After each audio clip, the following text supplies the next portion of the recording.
live. Do it live. What are we going to talk about? I don't know. Are we live? I don't know. If anything, me and you will talk. Hold on. Or we could watch like Winter Beast together. I really like Winter Beast. Have you seen it? You've seen it. Yes. I think it's great bad. I'm just checking to see if we're actually live. Yes, we're live. Good. So hi everybody. Hi whoever. Hi all of you. Sorry. Whoa, cat. We might have some cat appearances. Your cats don't show up. They don't go out and get on your lap, do they? No, they really don't. No, they do. They do, and they come up on here, but they usually don't do it this late at night. It's some union thing. Oh, really? What is it? A religious thing? Hold on a second. Speaking of, hold on. Get down from there. Come here. This cat is so bad. I love this cat, but she is a menace. You're a menace. Like, one of the reasons I was late, I couldn't get, I mean, it's not her fault. I couldn't get up because she decided to be a lap cat. Yeah, you do that. You do that. She is a fucking pest. I am having, if I'm drawing, right, she will attack the top of any pen or pencil. Hey, Roger, thanks with the old man reference. Very good. All our base are belong to us. I'm embarrassed I put that in the Eltingville pilot 20 years ago. Why are you barren landscape? What the hell is that? That is my whatchamacallit. That is my horror host. Oh, name. Cool. So cool. I have to get a horror. I got to get a horror host name one of these days. How about like Mr. Horror Host? No, I'm sure that's been taken. You know, actually, it has been. Mr. Host is the second Inner Sanctum host. Paul, his name was Paul. I'm forgetting things left and right. I'm getting so old lately. I'm getting those old man stringy. Look at it. You see, I'm getting the neck. I'm getting the turkey waddle shit is happening really bad. And I'm getting all sorts of doughy face. Grow a big bushy beard. I don't want to grow a beard. I just, it gets too itchy when it gets to that, you know. Hello. I can't print Jicorijo. I can't tell if that's like a Spanish or Brazil or a Japanese name exactly. With the Cordo Maltese, it makes me think that it might be South American, but who the fuck knows? Oh my God, this has been a week, folks. I can't even talk about it. It really is. So barren landscape. Yes. Why don't we? I'm Evan and he's barren, which is better than your wife being barren. I guess. I don't know. I decided as barren landscape, I would wear like an ill-fitting Edwardian suit.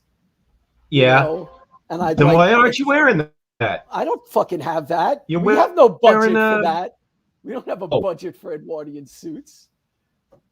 You could get yourself a suit, maybe. You know what I threw out? I threw out my my smoking jacket, my really nice one. I just got so angry at it that because it ripped. It wasn't fitting me. Okay. It never fit me well. Right. And I should have given it away, but the cat's playing with one of those cat ball things behind me right now, and it's. What did you do? You just knocked one of my pencils off the desk. I've been trying to cat-proof the house, which is why there's shelves are empty now. I'm just pulling shit down from them and putting them in boxes because she's destroying my studio. Whatever now she's tearing at my chair. A fucking Gico Rijo. Cool. Whoa. And if anybody's here, check in and ask us a question or tell us what you've been watching. Because, okay, so one of the reasons we're here is because my life has gotten really fucked up beyond the infamous 2-car garage See, most people have a 2-car garage. We take the car to the garage twice in a month or a week. And we were supposed to record a show. Paul wanted to do a show of recommendations. Right. We were going to do an all things we like. No, I wouldn't say negativity, just nothing. We weren't going to discuss things we didn't care for or, talk about even bad, good, I guess. But we were just going to talk about stuff we really like. Right. In all genres and media. Right. Not just movies, horror. Radio and books and stuff. But comics. Right. And we were putting lists together. In my looky look, I've got a free horror book from Dark Horse, my notes. And I couldn't make the first recording, which was like 3 weeks ago, maybe 4 weeks ago. And I just haven't been able to make it. So we're doing this. Are we still going to do the recommendation show, or are we going to fold it into this? Do you want to still do it? I don't know. I mean, no. we could do it into this. That's what I was thinking. I mean, we could do it. The thing is, I'm sure you wanted to properly put and things on our. Sorry, Kat. Wait a minute. Sorry, I'm really irritated. But right now, I'm getting fucking ding dong hit. Hi, baby. What do you want? I was asked if I've seen Shin Godzilla. No, actually. And the kid wanted to see it too because we're at Kinokuniya in Edgewater at the Mitsuwa. They run videos there. At least I haven't been there in 2 years, so I don't know. Roger would know. And she saw Godzilla throwing up on Tokyo and then lighting it on fire and thought it was amazing. He's still around to seeing it. And no, the answer is no. I haven't seen Shin Ultraman, Shin Godzilla. I've seen Crayon Shin-chan a few times. But I don't see anything that people are watching at the time they're watching it. You know what I mean? I'll see Squid Games in 40 years. I'll see, I'm in a really weird headspace, and I never catch up to things as they're coming out, even if they're things I want to see. Which is why we're going to do an episode, the next episode, or the one after that, will be, I'm going to finally watch the movie Mandy all the way through. Because everybody thinks I'll like it. Paul thinks I'll like it. Well, other people have told me that. Well, no, you've recommended as a film you think is good. Yeah, I do, but I don't know if you're going to like it. Doesn't mean you're going to like it. But we'll see. I mean, I like the color palette I've seen in scenes, but when I was watching it, I tried watching it the first time. I was tired, and it was a little weird and slow moving. So I turned it off. Never got back to it. But we're going to do that. We should probably do a thing like I'm forced to watch some new movies. Hold on, cat eating something. I know that sound. What are you eating? Come here. No, that's gross. Don't do that. Don't, Kitty, come here. Kitty, stop. Okay, so the cat's eating packing tape.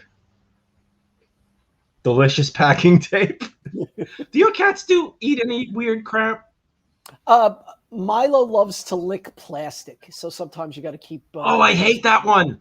I hate that one. Jinxie was a plastic licker, and Crushy was a plastic licker and eater. It just annoys the shit out of me. I'm like, that's not even food. What are you getting out of that? Ugh. So yeah, Winky likes to eat string, which Nutmeg also does. So we had to take string away from them, but swallow it and have it go like all. And we never had a cat that did that, so it was probably us. What, baby? Come up here. Come up here. You can hang out. You can be our horror cat if the other cat, if Milo wanna come here. Come here. Oh my God. Winky will walk on my artwork, will knock all my art supplies over, but now she's behaving and doesn't want to do anything out of. Come here. Where are you? Hold on. She bites all my. She bites all the safubi.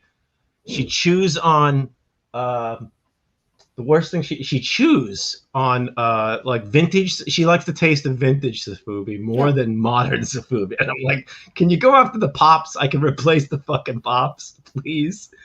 So I've moved almost everything off of there, and she's getting up on those shelves that I own, and she's knocking everything down, and it's all. She's a lot of work. She's an easily bored cat. So, are you coming up? She's coming up so she can attack. I have to take the array, take the white, and here she is. Here's the one. Wait, there it is. Oh, what a cutie! That bad cat, you bad old cat. She's been getting beat up by Nutmeg pretty often lately. Nutmeg's been we're trying to acclimate them.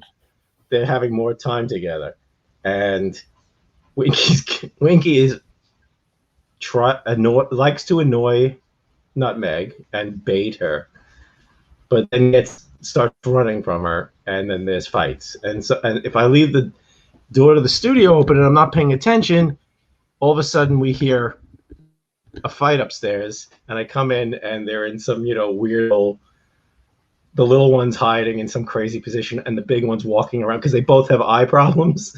So it's like two blind people beating each other up in the house.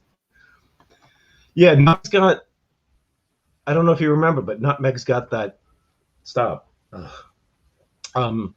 She has vision problems from there's something just, I don't know if it's stigmatism or something, but there's something, you could see her eyes are, I don't know how not scratched, but there's something going on when you see them. I don't know how to describe them right now. I forget how there's like a gummy-ish aspect. So sight, and of course this one has one eye, and her depth perception is off. So she'll do things like walk on my drawing table, even though it's at a 30-degree angle, and then she falls off and has taken everything down with her multiple times. Once the computer, the laptop. So she's a sweetheart, but she's an absolute walking disaster.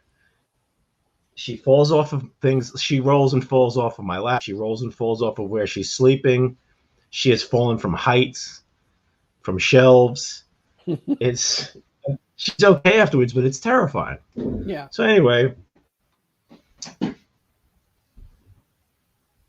the one nice piece of furniture I've had is the chair that Sarah got me. Is that an IKEA chair? I think I had the same chair. No, it's a gaming chair, and a gaming. You can see she's tearing the living shit out of it.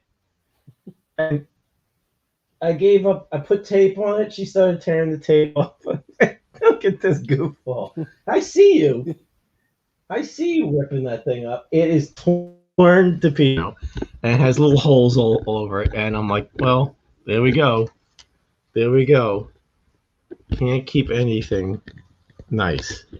All right, hold on. Let's get this. Is anybody with us? Yes. It's just me and you. Just me. Okay, this is the new thing she's doing. Let me get the camera back on her. You can see her in the background. She climbs very messily. She climbs the chair and then stands on the top. Hey, baby. Want to be on fake TV? See? Can folks see her there?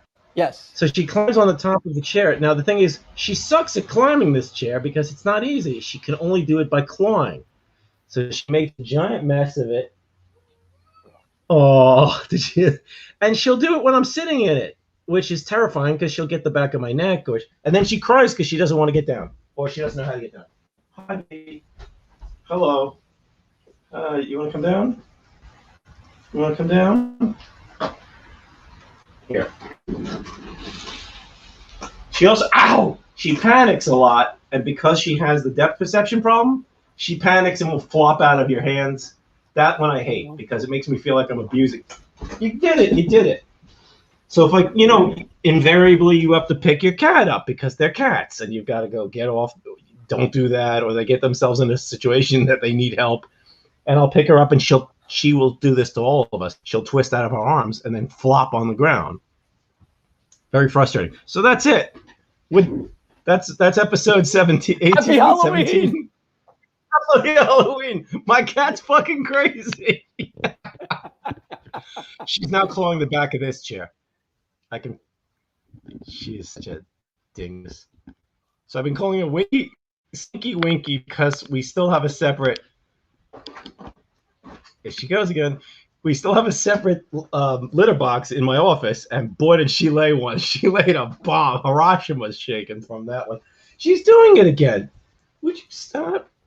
Do-do-do. Da-da-da-da-da. It's a cat. What are you doing? What are you doing? She's so hi, baby. It's like she was behaving so nicely when we were playing with her outside and feeding her. And then she gets in that she's like a drunk lunatic that you go, how do I have this person in my like some she's like something Mike would go out with or something. Or God, Mike would go out. What are you don't put on the internet? Hey, what are you it's a joke. It's a joke. I heard that he was telling, I heard so much stuff at poor, there she goes, at the funeral for poor Denzel. Oh God. No, she. If you hear her bang, that's her smashing into the door. Can't stop her. She'll do what she'll do. Because I have it closed because I don't want her to get beat up by Nutmeg when I'm not paying attention to her. So I heard. Oh, anyway, where was I? Oh, so here's the thing. Okay. Speaking of horror, which we haven't been, I just went through a bit of a Fulci rabbit hole of all people, and I ended up watching, because I did a drawing for Halloween of the priest from City of the Living Dead, which was a request from Gore from Comic Shop. Goddamn this thing.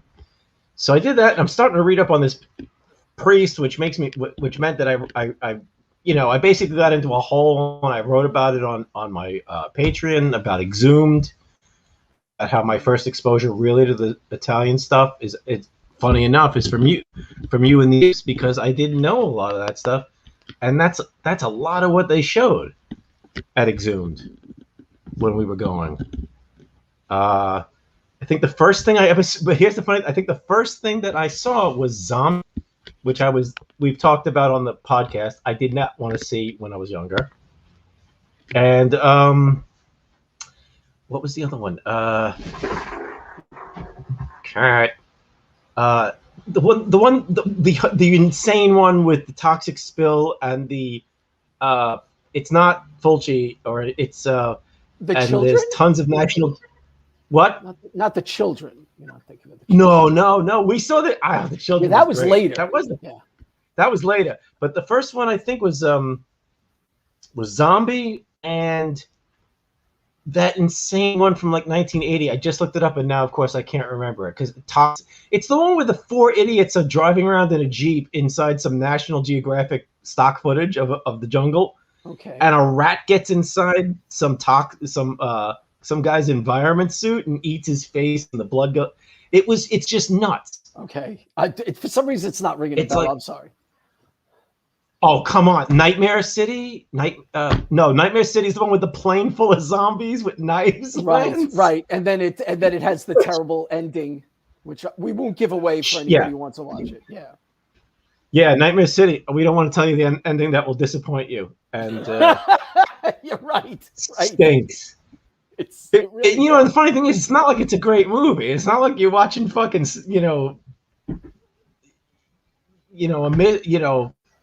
Memento or something where you really, really are invested in what's going on here. How does this end?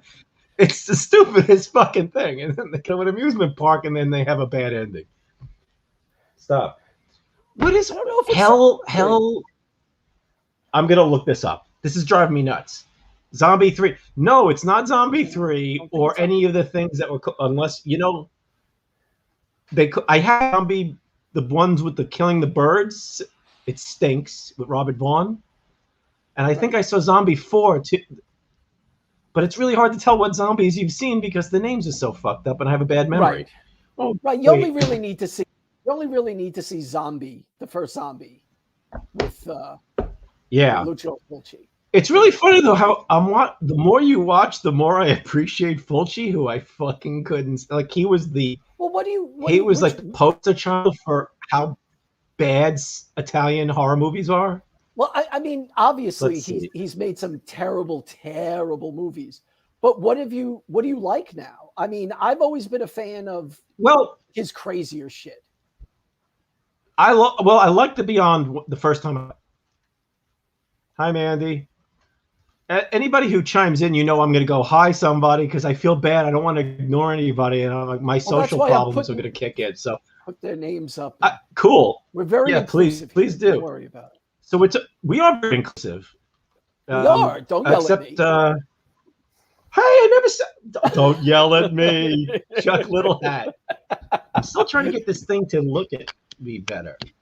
I'm not wearing my Uncle Floyd shirt. I wore it to the supermarket. It got cat hair. So much cat hair, I was uncomfortable. What the freak is? So, okay. So Fulci was stop, baby, come here. I should have just gotten a glass of ginger ale and put it somewhere in the house because she will stare into a glass of ginger. Do you know what we did today? There was a thing on Twitter. I'll get back to Fulci in a second. There was a thing on Twitter that showed somebody parking there. I don't know if I want you to get past the fact that you hypnotized your cat with ginger ale. Is that what you said? I put Kitty, stop. I've put this on Instagram. She will stick her face into the Joker glass full of ginger ale. She just likes the bubbles. She doesn't do this with other soda or drinks. And I'm like, sometimes she'll stick her face in there to the point where it's an emergency. Cat is in the ginger ale. She's gotten better at it though. I'll just look at the camera and try to. I keep looking. So I saw something on Twitter today. I'm trying to check into Twitter less than as little as possible because it's depressing. And there was this amazing footage of somebody parking their truck in a or they were trying to park their truck in a garage, underground garage, and they just kept making it. Did you see it? They smash into a water pipe, and then they pull out, and I can't even tell what they're doing because then the car just starts tilting as it keeps crashing into something. Then the pipe breaks after a while, and water covers the car, filthy water, and it's fantastic. And then they eventually just keep crashing the car. So somebody on the thread from a friend of mine said, "Oh, this reminds me of X. It's some YouTube channel or a website where they have I don't know if they put a camera up or if it's a public, they're able to get the camera. Sometimes you can get the feed on a camera or something. I don't know. But it's a place where people keep crashing into this train bridge. There's the cat. Yeah, that recently ended because they raised the bridge finally. So it's not. You're kidding me. There was so it was kind of like years and years. Yeah. It was like 18 feet 8 inches or something. Yeah, I had never heard of it. I put this thing on. I have to keep watching these trucks get the top of the truck ripped into this. It was amazing. And Winky got into it. Winky was just at these cars.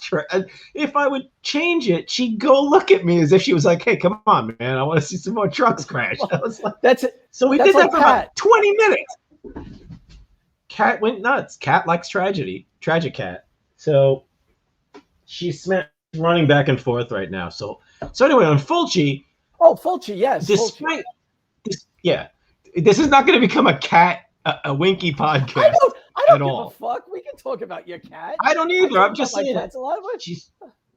She's making me nervous though because she's going crazy. So the thing is about Fulci though is that I got to find out the name of this movie. Does anybody know the name of the?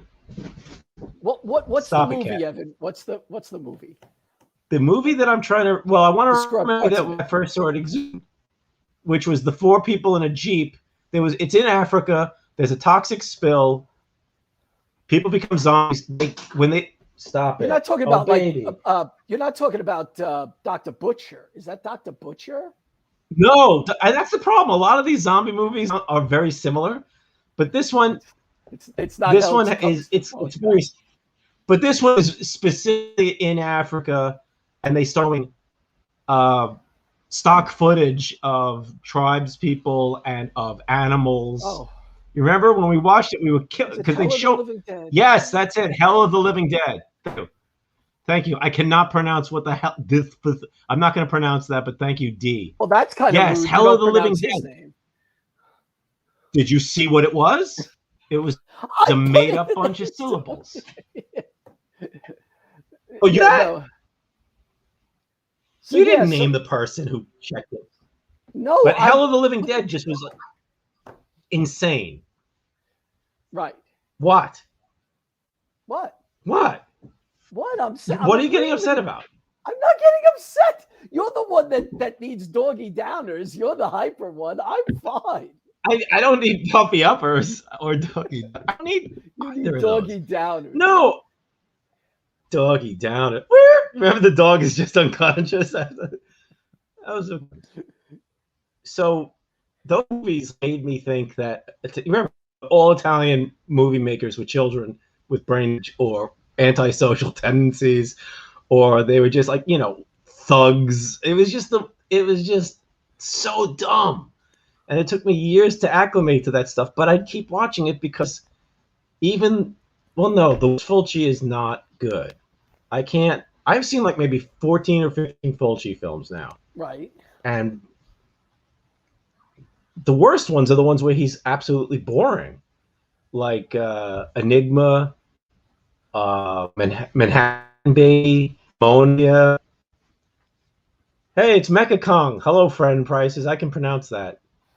But those are Door into Silence, which is supposed to be a very personal film for him, but it's absolutely horrible. It's just a bad Twilight Zone. To me, his later ones are borderline garbage in general, and I don't. It's his last movie. It's the one where John. I'm sorry. Have you frozen up, Evan? No, I think you're breaking up because of my lousy internet. So let me try to slow myself down.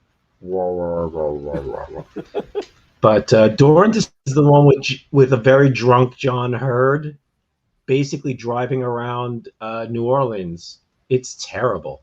It's just terrible.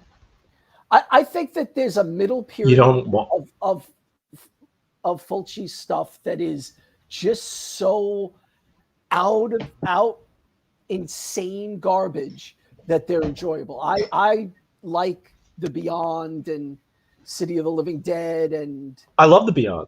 Well, that's the whole thing. Zombie Up to House by the Cemetery is like this 5-year period of crazy, creepy, ugly, nasty movies that are, that's what most people concentrate. There she is again, Kitty. That's what people concentrate on, really. And I've become very fond of them, even the ones I don't really love, because they're almost like one continuous movie, from Zombie to Dr. Freudstein.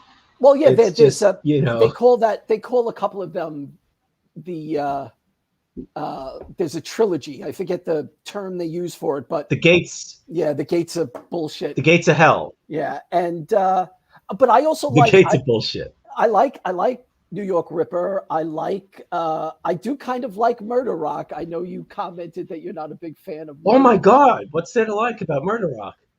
It's just really wow.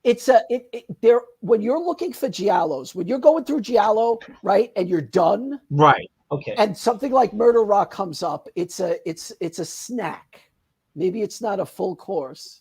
It's a snack. It's so boring though. It's kind of boring, and it it's funny. Murder Rock, I'm actually going, hey man, somebody throw up your guts out of you because this is boring. Something's got to go in someone's eye. I've never been a gore hound for the sake of gore, and I'm sitting there going, somebody do something, because all they do is stick pins in people. And I also figured out the killer really early, which is bad because, like I've said on the podcast, I'm terrible at murder mysteries. If there's a murder mystery about somebody who's dead in a room and there's another person holding it, and those are the only two characters in the movie, I'll still go, I think I'm missing something here. I'm no Hercule Poirot when it comes to that shit. But that movie was just, it wasn't even sexy. You know, it didn't even have like murder rock. It wasn't even rock music. You got to love the opening, though, which is like the worst music ever paired up with breakdancing. Yeah. And those characters never come back into the movie. It's just like it starts off with breakdancers and then just says there's this one dance studio and they don't close it. It's so bad. Yeah. It's like the Paganini horror of Murlocs or something like that. The panini sandwich. See, I'd rather watch Paganini horror. If you put me in if I had to watch. Oh, no, don't do that. It sucks. I wouldn't want to watch it again. But Murder Rock is boring, and Paganini horror is a little less boring and has funnier. I think it has funnier music, funnier bad music. Music is always horrible in horror movies. It's like, has there ever been a horror movie where you go, "Wow, that really is something I can believe is famous"? And Thor is terrible, and that's a real band. You're talking about like rock music. You're talking about the rock music or the band music that you hear. You're not talking about soundtrack. Yeah. No, the band, the actual. Right. It's like Phantom of the Paradise is not bad, but the music is funny in that. It's kind of Rocky Horror like and all that stuff. But you know, it's really like the only band that's like, even when they have real bands, it's like they let the band plays one of their worst songs. Not that I'm into hair metal, but I forget there's one movie with a hair metal band and they get killed or something like that at the end while they're playing. And they can't even let them play the hit. But Thor has a real band and terrible in the Thor movie where they're all stalked by something in the recording studio. Right. Well, I recently, because I tried to watch another thing. Yeah. I was going to say I just recently watched Shock 'Em Dead, which is another heavy metal music horror film. It's Tracy Lords. It's one of her first films. I didn't know that was a horror one. Yeah, I saw that you had. I saw that. Right. Is it any good? I think I described it as beautiful garbage. It's interesting to watch. You know, it's a really ridiculously stupid movie. So on, for that, I think it's worth a watch. You know, I usually shied away from 90s horror, but as I get old, I realize that was a long time ago. So I watch a lot of it now, you know. It's funny. I think for some reason I see a movie and it's like I have a cutoff at like 91. But I figure, because I don't know anything about 90s horror, I think that's an amazing one. There's a lot of it and I don't know what to even look at. So I'm trying to fill in the gaps of everything from, 1930 to 1990, especially the 70s stuff.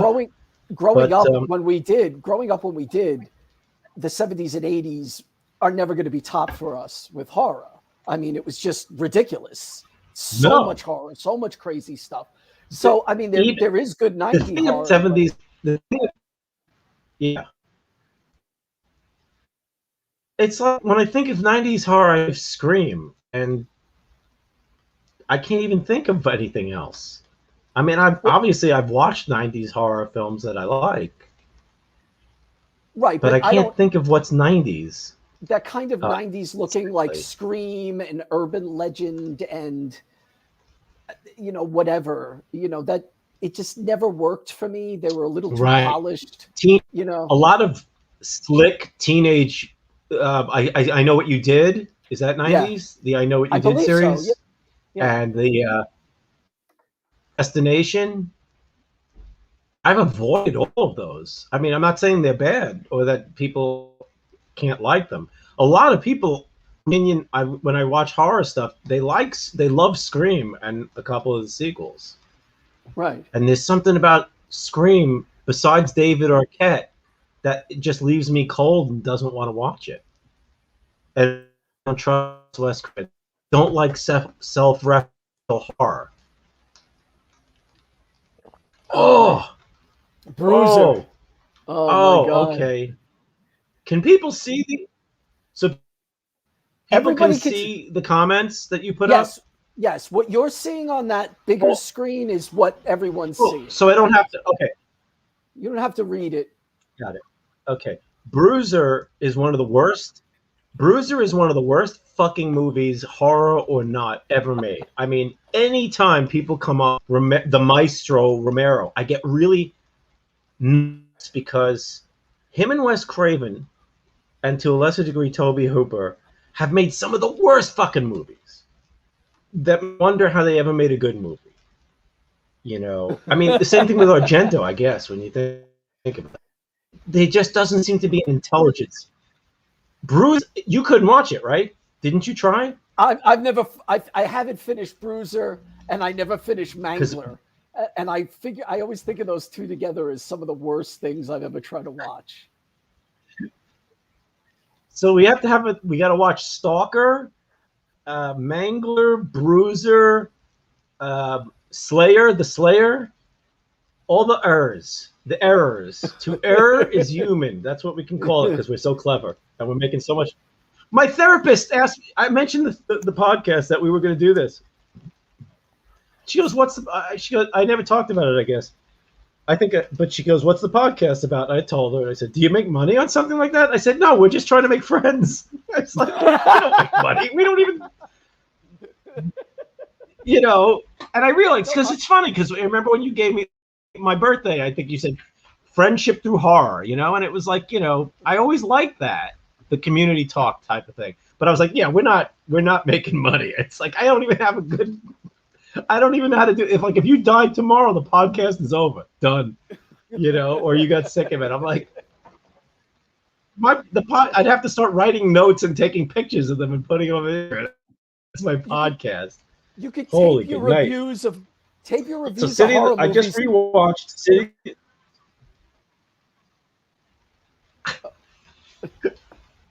I'm sorry, what were you going to say? Uh-oh. Sorry, the rain is getting really bad and loud. I got to close my... It's okay. Okay. Nor'easter is here. While Evan's closing his window... I just had... Roger mentioned that Night Riders is a movie it's very long, that movie. Night Riders. Holy shit, is that a long movie. I'm still watching it. Me and Rob Beck is still at the Lane Theater Riders. I used to go to see everything. Try to, you know, you did the same. You try to see everything. Well, Night Riders I saw Night Riders and I liked it at the time, although I...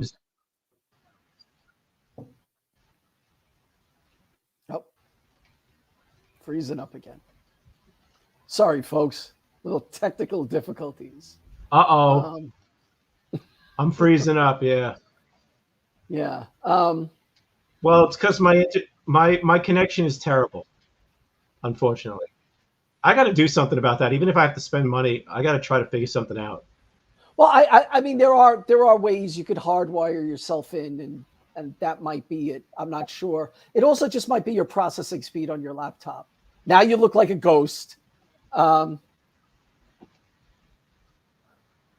So, while Everett's frozen up, I'm a ghost. I'm a ghost. I have not seen Deadly Friend. I really do want to see it though because of I've seen the basketball. Well, how could you not? I have seen Deadly Friend. I've seen Deadly Blessing, which was I've seen terrible. Deadly Blessing too. Deadly Friend is a weird movie because it there's a point where what's his name, Wes Craven looks like he's trying to start a new series or be popular or something. But Deadly Friend's an odd movie, you know. I don't think I liked it.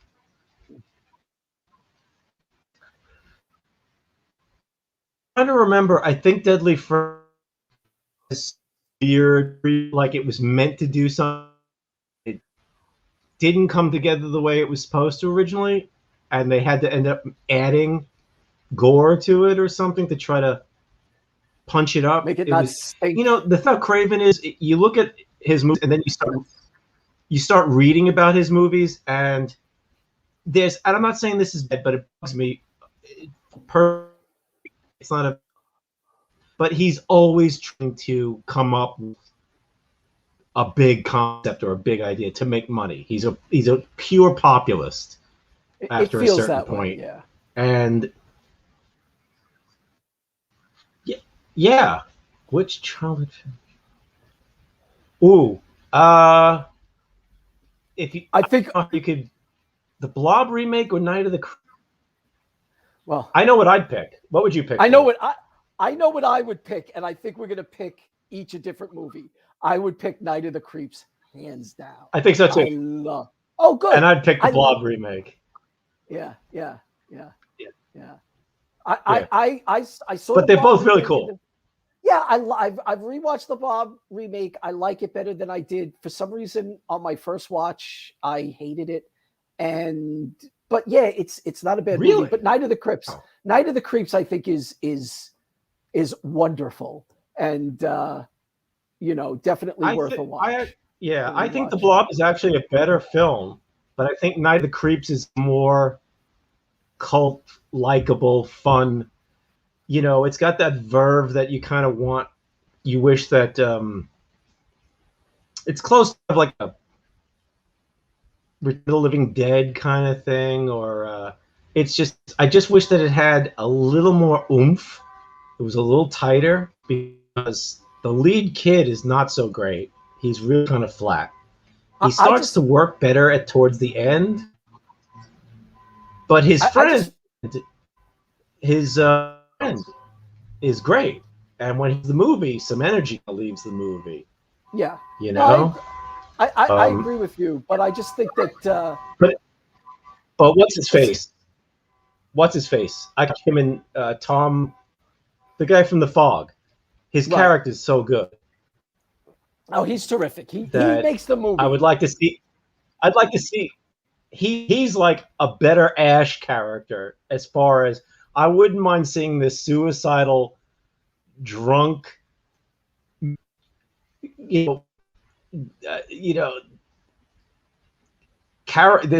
like anti-Columbo mess drag his ass through a bunch of genre movies. He's fighting vampires. I mean, he's a great character. The guy who does those action figures that we can't afford, the neat readful things, he should definitely make that dude. Night of the Creeps has so much going for it that I'm only disappointed that it doesn't tighten up a few things that bother me. That's how much I like it, if you know what I mean. I also didn't see it until about 10 years ago. I missed that one in the 80s. I would have loved it. No, I saw it in the 80s. I would have just been bonkers. Well, that was one of the ones I had seen on TV, and then when I rented it, there's two different endings you could get. And that was freaky back in the day because they didn't have the internet where you could just look it up. So it was like, am I going crazy? And I think that's right. Yeah, you think yeah. I need to revisit The Blob. I haven't seen it. I've seen it maybe 2 or 3 times. I loved it when it came. I mean, get what I'm saying here. For me, the Blob remake is sort of like the little brother or sister of the Thing remake. I think that it does for the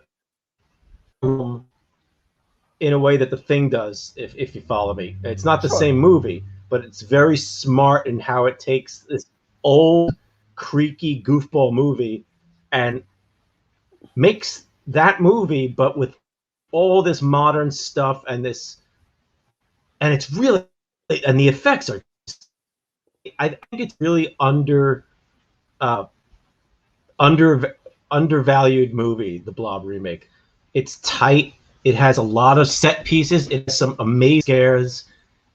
The approach to the effects is so creepy that they turned it into this, that they're showing you what the process is inside the Blob.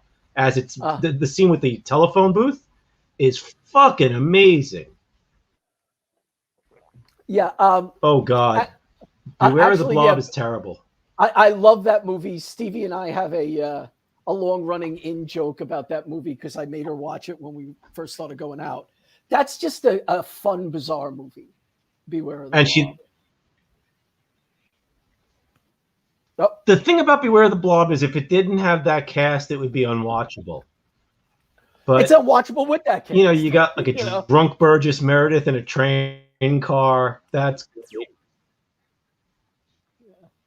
it's hard to watch. It's not good. But you got to see it. You know, you really kind of have to see it because there's no sequel quite like it. You know, that like 20 years later, Larry Hagman and a bunch of wackos put this piece of shit together. It's really strange. Yeah, it's like everybody had a day off from on the Love Boat or Love American Style. This terrible monster movie. It's very unusual. It's terrible, but I love the remake of it. I mean, it has a great opening, and it has a great fake out of who's your main character. Yes, I was going to say that's the thing. The first death is incredible. The kid who you think is going to be the lead of the movie. Oof! I love that opening. But I also like a lot of tricks it plays with people. It presents this black character at the end as if, you know, we know that Hollywood doesn't like to make black villains. This guy because Hollywood is so, you know what I mean? It plays on your expectations that he's a scientist, he's an American, he's a black guy, and it kind of thinking this guy's on his side in a really great way. And I mean, I'm not putting it very well, but I think that the way that they cast that character and wrote that character and worked that whole ending of the movie out, it's a real surprise what ends up happening. And I also like that, you know, I'm a big sucker for the guy who plays the I think he's a deputy. Guy? I think he's the guy who gets all acid. He's the who gets all grotesqued out at RoboCop. You know who I'm talking about? That dude. He's the one who ends up all and gets run over at the end of RoboCop. Red-headed guy. Right, I think it's the same guy. Paul McCrane. I'm looking at that right now. But he's a antagonist to Kevin Dillon.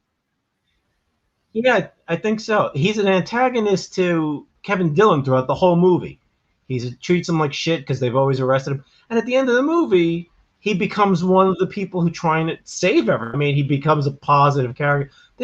I think there's just a lot of smart choices made in the Blob, and then I just really love that. Yeah, I gotta rewatch that. But there's the opening sequence, the entire extended opening sequence. There's the sense of humor. There's the Blob booth, the scene with the drain, with the kitchen sink drain in the restaurant. There's crazy shit in that movie, and the detail on how the Blob works. They make this very smart decision that it's just rolling jelly, that it starts to and comes a Lovecraftian thing as well, you know, and it starts slapping shit and busting. It's a great monster movie. It's a great horror movie. I really think. I don't know why people don't like it. There are people who actively hate it. I just don't know how. That's a movie. The first Blob is not a great movie. It's kind of boring. It's the Blob, you know what I mean? Everybody likes Blob. I loved it as a kid, but I watched it as an adult, and I was like, wow, this is actually a pretty empty film. It's just that the Blob itself is great, and the movie theater scene is fantastic. Is just awesome, you know. But anyway, yeah, I'd watch the Blob and Night of the Creeps. I don't know why you have to choose. You know, I think the reason I didn't like the Blob when I first saw it in the theater was because I think it leaves me a little cold. Watch them both. The cast leaves me a little cold. So for some reason I didn't like it enough. But like I said, on rewatching it, yeah, I think you're connecting it to related to the thing. There's something about practical effects and a remake that really my internet shitty. Yeah. Just give it a second. Maybe you'll unbuffer. You know. Let's see what's happening with Evan. Up. Up. Up.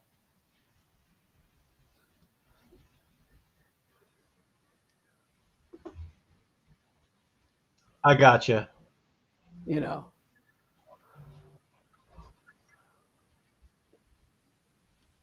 It's technology, folks. It's what happens. I'm sorry. I don't mean to be laughing at. Yeah, I think they'd make a good double feature. But I mean, the thing is kind of unapproachable.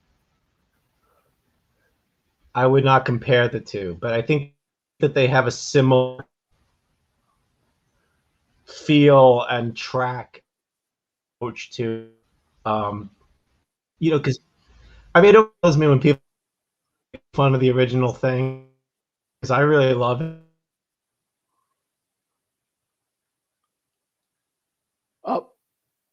Up, we lost Evan. Well, everybody, I'm thinking Evan will probably reboot. So hopefully we'll get him back with less buffering. Jesus Christ. So how's everybody? Any other questions somebody have? Movies you want to watch, recommendations. Here's one. If you have Shudder, right? There's a movie on it called Rituals, 1977. Odd little movie, Canadian horror, I believe. It's it's interesting. It has a feel like Deliverance and a proto slasher, but it's something that's an odd watch. If you have Shudder, I know it's streaming there. Oh, we have a question. Excluding his Halloween series, what are your thoughts on Rob Zombie? When I first saw Stevie's. Hi, Stevie. When I first saw House of a Thousand Corpses, I thought it was interesting what he was doing. Most people that I knew hated it, but I didn't think it was a great movie, but I thought the kind of editing choices he was making and the aesthetics that he liked, was cool. But,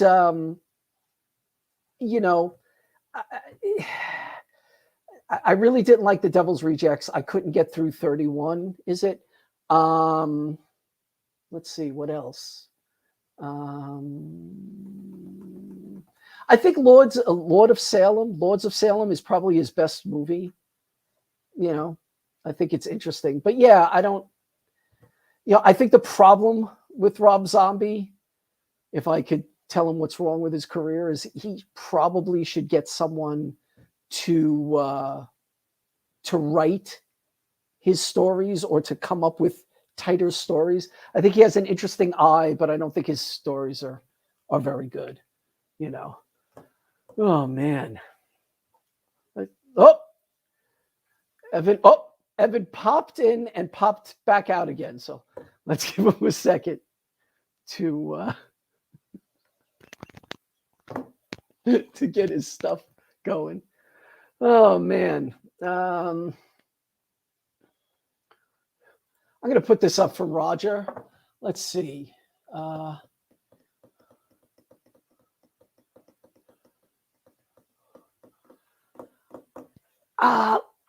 Yeah, I mean, I'm trying to think. I mean, my favorite horror comics are probably Junji Ito. Hopefully, I'm pronouncing that correctly. I absolutely love his stuff. I used to reread a lot of stuff every Halloween, but it isn't something that I do much often these days. Yeah, that'd be funny. The cat would go for the scarf, though, I think. Let's see. I know anybody watch anything that they were blown away with recently? I unfortunately have not seen, much stuff. From Hell, I like the source material. There's a lot of nonfiction stuff in the back. Not the story part of From Hell I thought was great, what he used as reference, but I didn't really get into the story that much. I like it's a Sherlock Holmes film from the guy who made Christmas Story. Why can't I think of the name? Stevie, if you're still here, what do you think of the name? But it's basically the same Jack the Ripper type thing, and conspiracy-wise, it's a good movie. I don't know why I can't think of the name. I'm getting older. Let's see.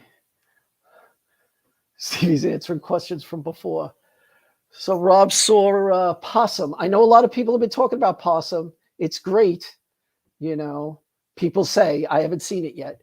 So I don't know. I'm very hesitant when it comes to new horror because I don't know. A lot of horror gets built up as being the best. This is the film that's going to change horror. This is what brings horror back. And for some reason, I never liked those movies. So I tend not to run to the horror movie everyone loves at the time.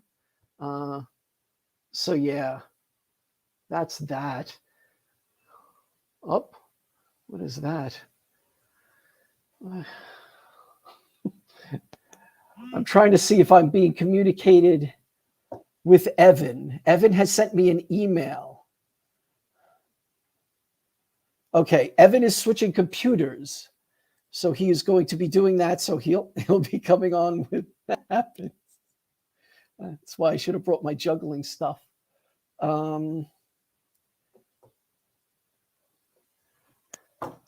Let's see. Any other questions here?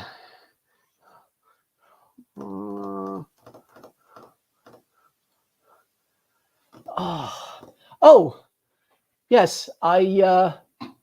I saw this film recently myself. I didn't see the Joe Bob last drive-in version of it, but I was really blown away by it. It's an interesting, odd film.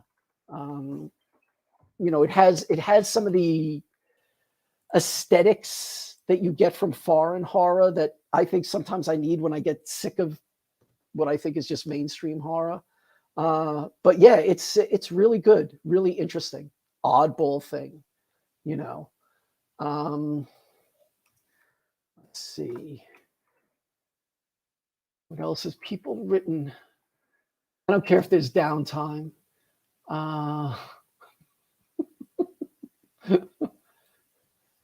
Broadcast. I don't know that.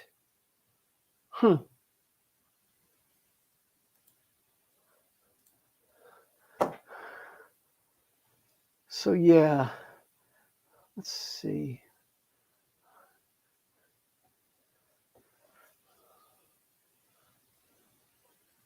Live streaming.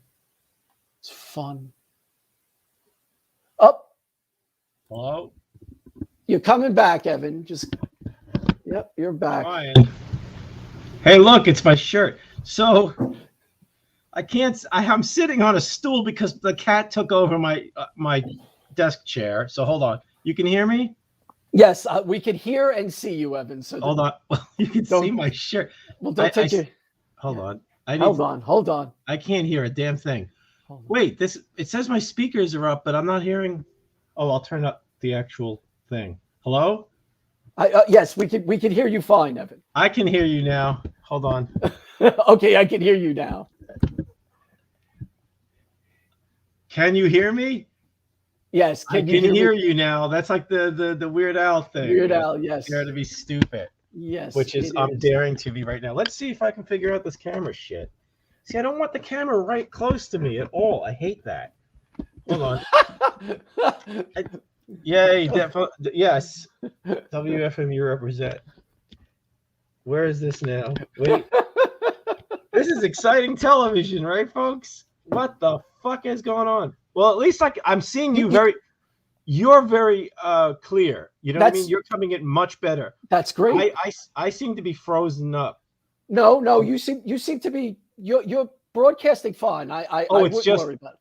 It's just that the image is, well, it's a holy shit. I've got a brain for, some people have a face for radio, and I have an intellect for well, I don't know what I'm talking about. All right, where are my glasses? I don't know.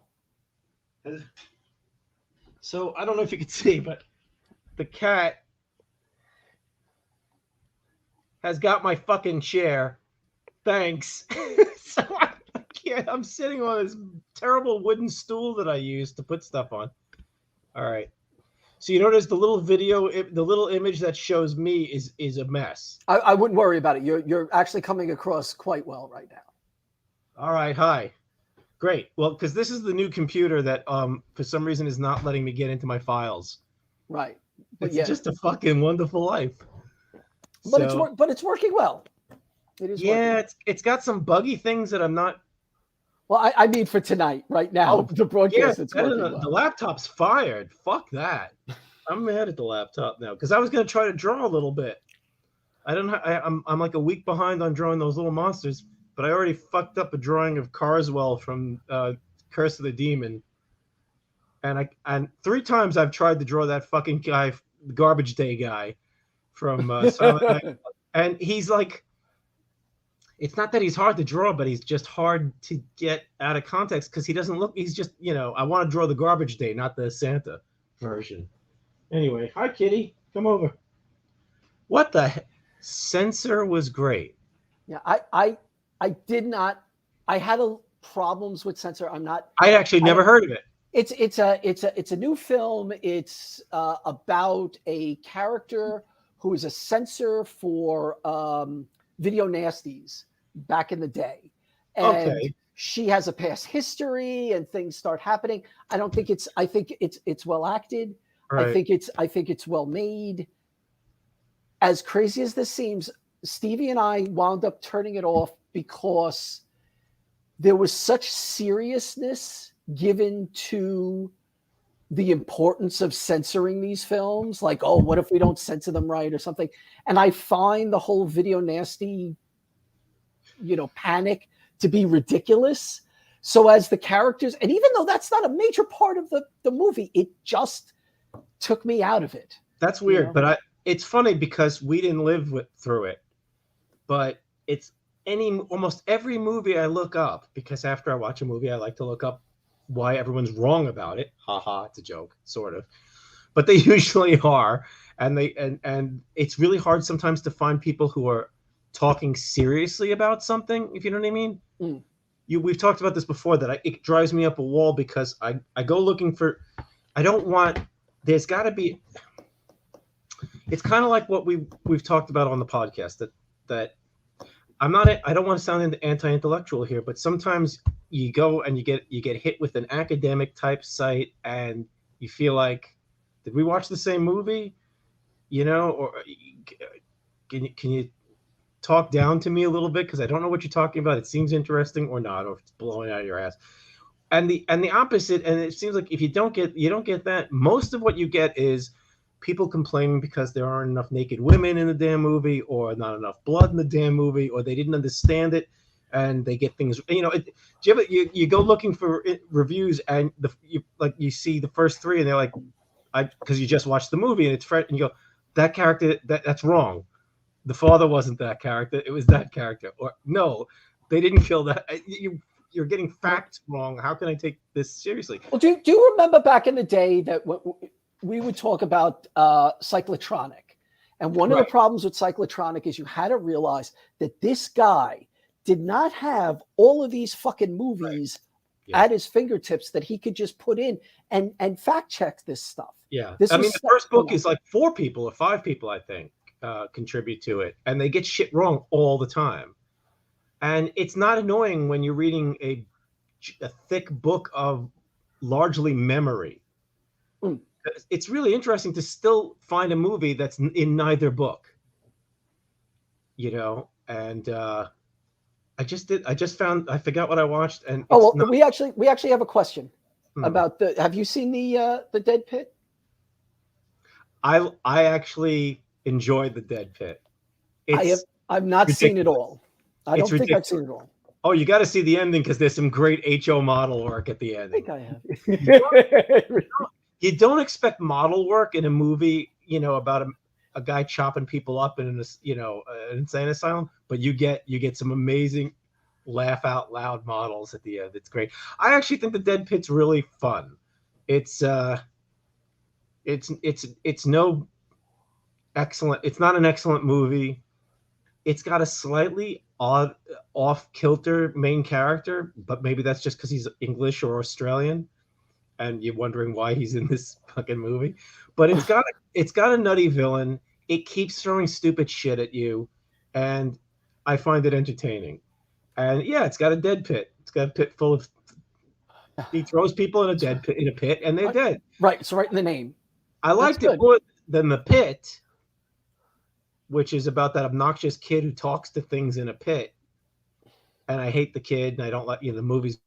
And I've never seen The Dead. I think that's the John Huston film, or am I making this up? No, that is not based on a James Joyce, I believe, short story, starring his daughter, the lovely Jessica. Angelica. So I would say if you're going to watch any of these three movies that we have arbitrarily mentioned, I would watch The Dead Pit, because it's more of a popcorn movie than the others. But is Popcorn a popcorn movie? It's kind of boring, if I remember correctly. I do not enjoy popcorn like a lot of people do. A lot of people find it as just, it fills that nostalgia for them. But I didn't think it was a good movie. It's got a great poster. If I remember, the poster's terrific. It's got like a skull behind a mask that it's holding. Yeah, you got to watch movies that take places in theaters. I love that kind of thing. Demons. And have you seen Anguish? Okay.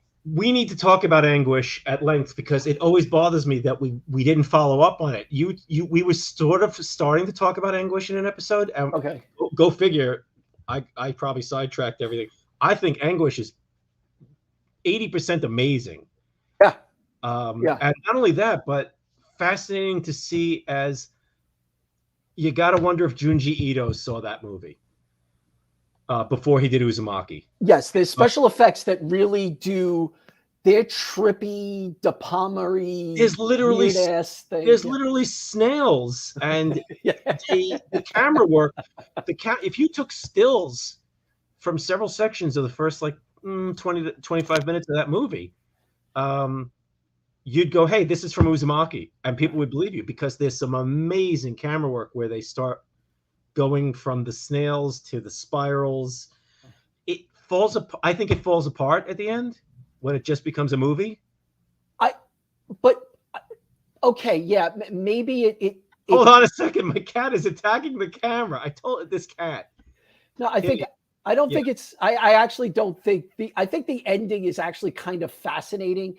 I don't feel like it loses me at the ending. It does kind of almost feel like a different movie sometimes at the ending. It just feels like all of a sudden like they ran out of money to do weird stuff, which doesn't cost money necessarily. It becomes don't. She has done things, since I don't know computers very well, she has done some keyboard combinations in the last couple of months that I've had to restart the computer, or God only knows what's going on, because she steps on my keyboard all the time, and then all of a sudden, my screen, all the type is microscopic, the text, and I can't get it back. She's done some really weird things. Oh, that's it though. But I think Anguish is, wow, it's got a really high. It is surprisingly an interesting movie. I got sucked into it. I didn't know what to expect, and I thought the first half hour of that film is amazing. I mean, honestly, amazing. Thrilling without action, if you know what I mean. It has almost a giallo. Oh, it almost feels like it could have been a J horror, a K. It's got such a weird, non-normal approach. You don't know if it's hypnotic in some ways. It's surreal and it's weird. And then that's the thing. a, a movie that brings in kind of like nightmare logic and it's surreal, and then decides in the last 20 minutes or so that, or has to, that it's basically just going to become, targets or something like that, or just some, it really loses its punch. It's not bad at the end, but it's just a slasher at the end, or a shooter or whatever. I can't remember exactly what happens, but it loses all of its qualities that made the run up fascinating. Once you get to the movie theater at a certain point, it really kind of almost takes off its party dress and just has sweatpants and a t-shirt on, if that makes any sense. But I think the attack at the end in the theater is memorable to me. It's okay. But I mean, you're set up for a different movie. Yeah. And it doesn't really circle back. Once it drops its major conceit, it kind of drops everything on you. But it's one of those like flawed, excellent films, like Next of Kin, or I mean, it should be in, I think it's terrific. Yeah, I think it's if there's underseen, like my list are, that we talk about a lot, but the underseen for me would be like, Anguish, Next of Kin, Jack Be Nimble. Yeah, I was thinking of Jack Be Nimble. I want to rewatch that. I do too. Somebody's got to restore that fucking movie. It's so good. Yeah, I mean, on a lesser level, The Appointment, because I just think it's a movie you should see. I don't think The Appointment's great. I think Jack Be Nimble is kind of great. I think it's a singular, holds up. I think that it should be better known. Oh, definitely. Next of Kin has some problems, but by and large is just really good. I think Next of Kin is not as enjoyable on the rewatch. I think the first time you see it, it really does kind of knock you out because you don't know where it's going. You don't know where it's doing it. But, of the two non-Italian giallos, that and Alice, Sweet Alice are so good. I got to rewatch Alice, Sweet Alice, because I was going to draw the thing, but I mean, it's funny. I try not to put a movie on to get the reference because I know if I put a movie on, I'll start watching it. Okay, so will you be distracted? Will you? Well, even though I'm drawing, I'm like, also if it's a good movie, I don't like to draw during a good movie. Right. So, and I ended up sitting through, because I got really uptight about capturing the likeness of the actress who plays Ethel in Criminally Insane, aka Crazy Fat Ethel, which is a title I don't even feel comfortable saying for some reason. Like let's fuck puppies and kill them is easier for me to like throw out there than Crazy Fat Ethel, which sounds so mean. Right. This poor stupid character in this insane movie. But so I ended up watching that movie almost twice in a row because it's only an hour. Yeah. And it is funny as hell. I'm sorry. It's like that movie's funny, and they know it's funny. Have you seen it? I have not. It's only an hour. It's 61 minutes, and it's just basically it is what there is no plot. Ethel wants to eat after she gets out of the asylum, and her mother's going to put her on a diet, and fuck that. And then everybody just shows up at the house to check on her, or because she's got a sister. Everyone's an asshole or a scumbag. And the good guy is played by George Buck Flower, who's unrecognizable because he doesn't have the beard and he doesn't have his George Buck Flower suit on that he eventually buys and puts on. But the movie is terrible, and I laughed a lot. And it literally uses paint for blood, which is just kind of sickening. Because all you can think of is the actors in quotes, having to wash off all this goddamn paint. Right. But she's just a very big girl who wants to eat Nilla wafers and breakfast, and people say no, and she just starts hitting them with shit and choking them out. And it's just like, that's it. I found it much more enjoyable than I was expecting to. Malignant. Yes, I have seen Malignant. I have actually. Is that the one that you said? Is that the James Wan one? Yeah. Oh, okay. I heard of that one. Yeah. Yeah. I've talked multiple hours upon hours I've talked with people about this movie.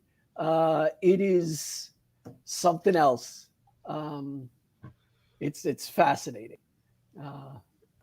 I could see you either liking it or hating it. It feels more like an 80s movie because it's so crazy and balls to the wall, illogical.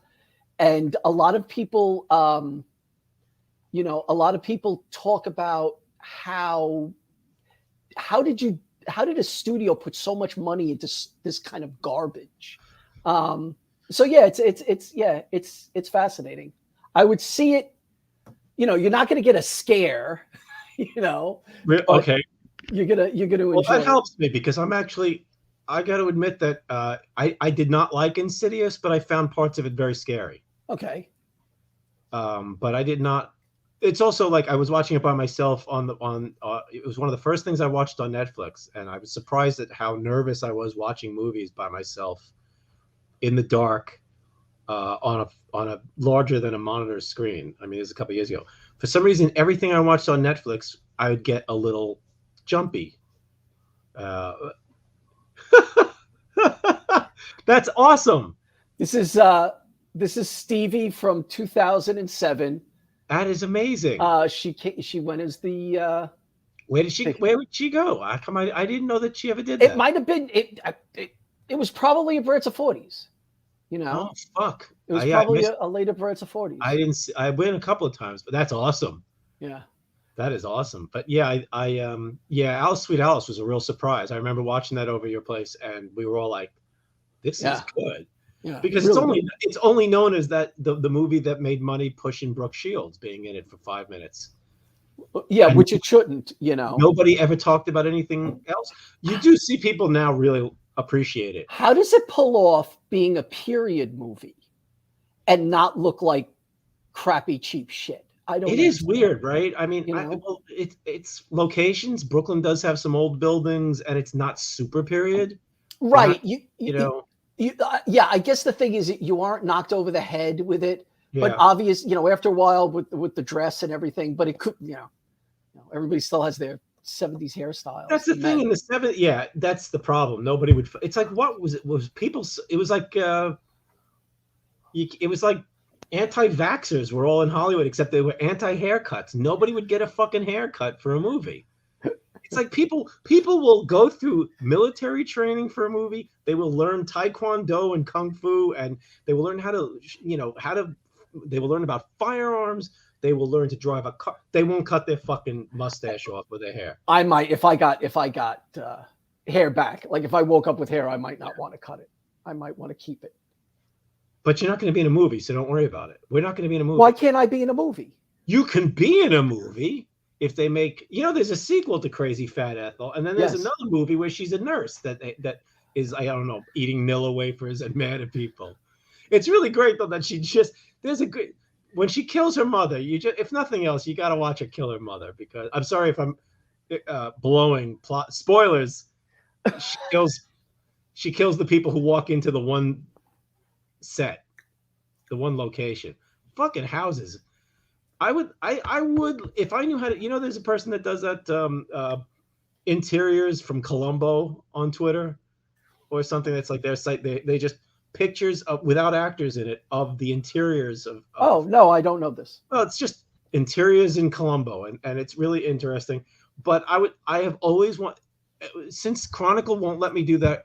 Chronicle will not fund my coffee table book about mad scientists who have labs in basements in cheap movies, right, like The Bloodwaters of Dr. Z or Weasels Rip My Flesh, which was an amazing watch at Europe. That was amazing. Yeah, that was oh my God. Holy crap.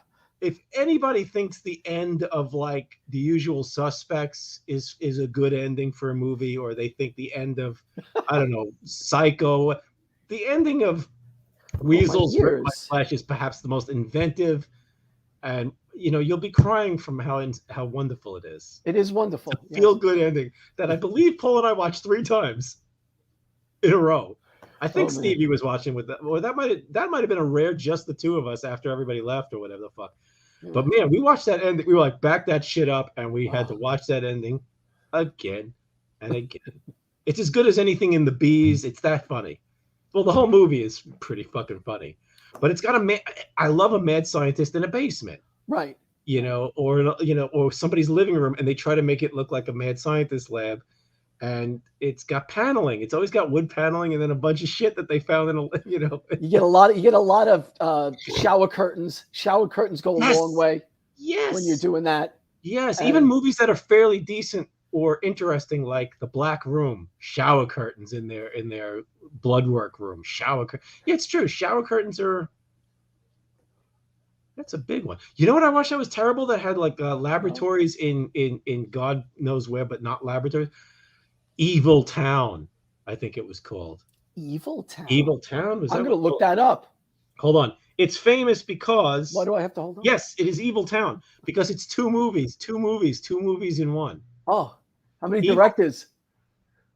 The weird thing about Evil Town is that two of the people in it have been in movies. And actually, in fact, all the old people are old radio and TV actors. It's a movie about a town that's evil. Okay, Evil Town. And they added a bunch of scenes like years later to juice it up. Basically sex and bloody it up. So it's two movies where characters don't meet type of thing. It's terrible. But there's a great scene where some guy's fighting a bunch of old people in a living room. Stop. Leave Paul's face alone, baby.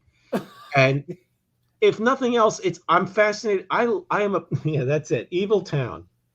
Now you see the guy there that's evil in Evil Town with the hair there. He's not in Evil Town. Oh, he's in the added scenes.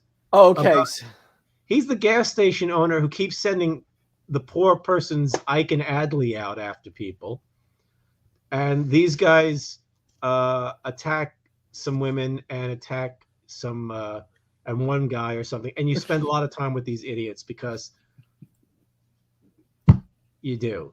But Robert Walker Jr. is in this movie, which is very depressing.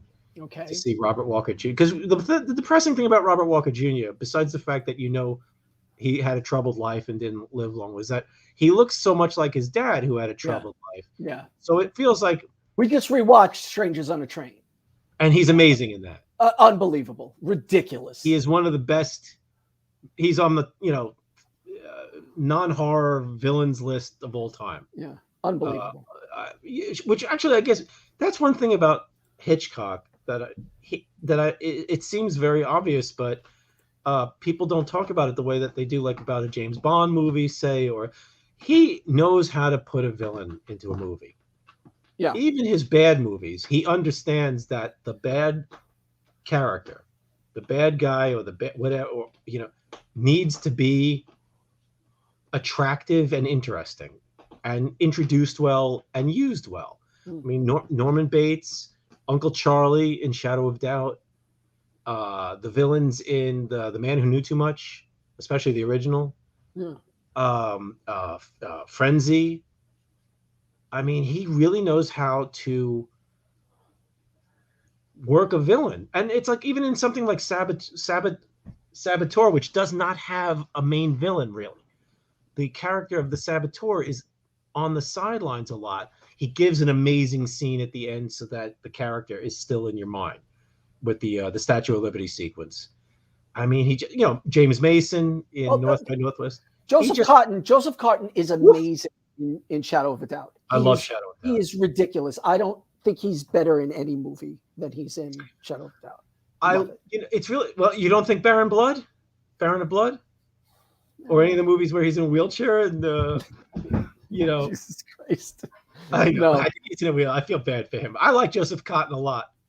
Yeah, I have never seen Notorious. I know. I need to see that. Notorious is great. Well, that's what I always say about Hitchcock. You could turn around and say, well, if this guy only made Strangers on a Train and Shadow of a Doubt, you'd go, this guy was great.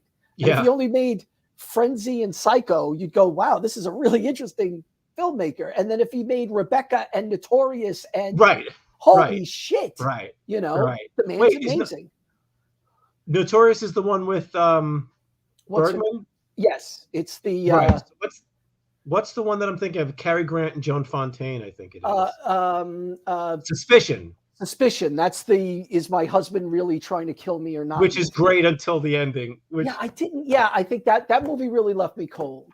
Yeah, I liked it a lot, but because it's got two, Joan Fontaine during her best years, and Cary Grant is there anything he's bad in? No. Even when he's lazy in a movie, he's good. Even when he's lazy, he's going, look, I'm being lazy, Cary Grant. Right. And he's still like got the best timing of almost any. He's got better timing than like almost like Buster Keaton and Jacques Tati. They're like, holy shit, has he got timing? He's amazing. Yeah. It's very easy to overlook him as. I think David Thompson, the film critic, basically goes, he's the greatest film actor, or if he used to act, but he is like the greatest Hollywood actor ever, as far as it, because he could do anything and he could do it well, and he's he's just, he's kind of also got that flesh impact thing that Marilyn Monroe has. I mean, he's just an amazing presence. Right. I think the problem is when you judge acting in modern times, right, it's kind of like getting lost in a role. You always know it's Cary Grant. But the thing is, Cary Grant, like, we rewatched Philadelphia Story recently, and it's like, I just want his clothes. His clothes look so fucking comfortable. Well, he wears his clothes so well. He's one of those guys like William Powell, Robert Montgomery, Robert Montgomery, who just look like they were born in those clothes. It drives me nuts. I love the way old clothes look, and they also look like you don't have to buy them every 3 weeks. Like you buy some socks, and it's like shit. It's like these things were. It's like, remember the Al Jaffe stuff in Mad in the 70s when it was like, he would do these articles. I can't help but call them articles because I hate the word articles, but that's what they call the features, the comics and everything. Yeah. When I worked at Mad, they go, "Oh, you're doing an article," and I'm like, "This isn't an article; it's a comic." I didn't say that to them, but I never got used to. But now I say articles instead of. Remember that piece where Al Jaffe would draw like how the companies were making shit so that to rip you off, like toilet paper was glued a certain way so that when you'd pull it, it would just unspool, and pencils were made with broken pieces on purpose. Your sound is off. You're muted. Yeah, hi, Stevie. Stevie, go put on the Alice, Sweet Alice outfit and do something. We have it all because I can't fucking throw anything away. Okay, I'm glad you said that because I was afraid that there was some. I didn't want to, too much information. Dirty bastard. First of all, I know who my father is now. Oops, I'm not supposed to talk about. I forgot that one's still. So the last was Frenzy. Great. Yeah, I think Frenzy's Frenzy. I don't love Frenzy. I found a rewatch of Frenzy to just annoy the shit out of me. I didn't like the lead actor. I mean, he's supposed to be unlikable, and that's why he's. Is it the 70s stuff? Is it too? Because we've often talked that there's certain 70s clothing and hairstyles and stuff that just rub you the wrong way, and I could totally understand that. Yeah, and that's a very kind of greasy 70s looking. Frenzy is ugly enough to be a Pete Walker movie, which is Frenzy. Well, Frenzy's weird. Frenzy has no charm. Yeah, no. And Psycho has charm. Right. Norman Bates is a charming character in places, and it's got some. Psycho is beautiful looking, and it's even though it's made with the TV, it's just the noir. Frenzy's an ugly movie with kind of unattractive people. I mean, I get that the main character is the wronged man in the Hitchcock film. Is supposed to be a scumbag and an asshole, and that's kind of one of the reasons that he's always in trouble in that movie, which is kind of funny. It would be like if Cary Grant kept coming into the movie and he said, "I'm the killer. Why is everybody mad at me? Hey, asshole!" And hitting women because that guy's a scumbag. Yeah, but he doesn't connect to the killer. Well, the movie's got two great set pieces: the back of the truck and that horrible murder of that girl on the couch with the pull away, which has always terrified me. If you're hearing anything, that's the cat throwing a ball around right now. That's fine. It could be Possession. It could be. It's Halloween. Oh, I still haven't seen Possession. Oh, you should see Possession. I know, but that movie's crazy. I'm never in the mood to see Possession. If you understand what I'm saying, there's a certain class of movie that I've been wanting to watch for years, And because of my emotional state and my trying to be a happier person, I find that I usually watch movies late at night, and late at night is when I find myself becoming the most, you know, everybody's asleep, nothing to do. I feel, it's when you can feel the most down, possibly, especially when you have a cat smashing up your room when you're trying to do stuff. And I just find that I have to avoid, I've never, I can like almost list the movies that I will not watch. Possession, not Man, Martyrs, Right. Films like The Descent. I don't want to see anything really hard hitting Right. or depressing. And I've found that, I can get like what I know it's not the greatest movie, but watching the Woman in the Perfume in Black, I had no idea that movie was going to bum me out the way it did. Sure. So I really am trying, there's certain giallo that I'm steering away from for right now. Right. So let's see. Rope. It's funny. The Birds is a movie that I have gone back and forth with my entire life, because The Birds was a movie that was easily available to watch as a kid in New York. It was always on. And I do remember seeing it for the first time and being absolutely, as an experience, I was completely freaked out. As a movie, I had trouble with it because that ending bothered me. Sure. And it was very long, and it's hard to get upset. One of my rules, which The Birds breaks, actually, is I do not find anything scary about animals in horror movies. I just don't. I don't find dogs. This is one reason I have a problem with a lot of Italian horror. They love to throw spiders, snakes, rats, and no matter how gross it is or weird it is, I'm just not afraid of that stuff. In real life, if I saw a rat, I start screaming like a maniac. And I saw there was a mouse this big. It was adorable, and I screamed and ran away from it because I don't like the. But bats. Right, but we've talked about this. I've always disliked The Birds. I just, it never worked for me. Rope, I absolutely and utterly love for the experiment that it is. But it's hard for me, for it to be my favorite film of his. My favorite film of his is probably Rear Window. And I do think Vertigo is his best movie. There's a difference between best and there's favorite. Wait.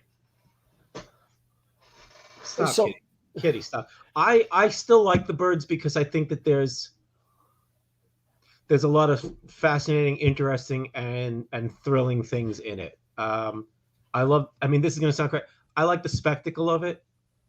I do like some of the horror elements of it. The scene where the bird. I love the sound design of the movie. Sure. And it's a film as a kid affected me really. I hated seeing Suzanne Plachette get killed. Yeah, it feels very. I think for me, it always feels gimmicky. It feels very. And not that he hasn't done gimmicks, not that he didn't make whole movies because you're talking about Rope. Well, yeah, exactly. But yeah, there's just something about it, and it might be that it was so readily available when we were kids that it's just like I would watch it and I just never liked it. Well, I gotta say it scared me because it's kind of apocalyptic, and it doesn't feel like any other monster or Day of the Animals type film out there. It's a very weird movie. The fact that it ends on such an odd note stayed with me because I mean, like as a kid, every time I'd watch it, I would try to figure out what the fuck the ending meant. What was the attitude of the? No, I'm not saying no. I understand. I think it's a movie that sticks with you. I think there's some great set pieces in it. I remember watching it. The last time I watched it, I remember thinking that.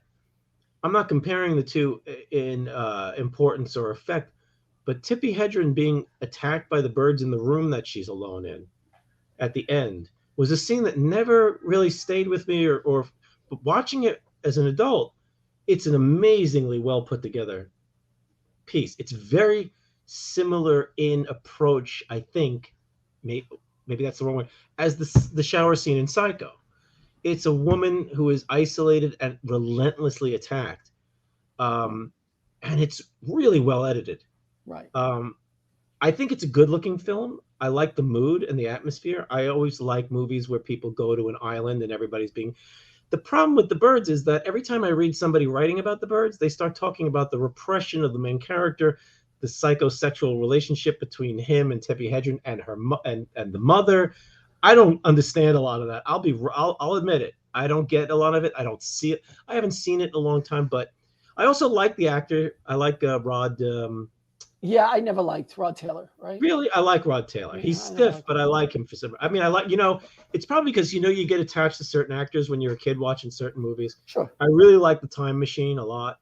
Yeah, that's funny. I'm not a fan of The Time Machine. Yeah, maybe it's just him, The funny thing is, going back real quick, do you remember when you were a kid and a movie bummed you out because of something like, I watch Bob Newhart every week. I love the Bob Newhart show.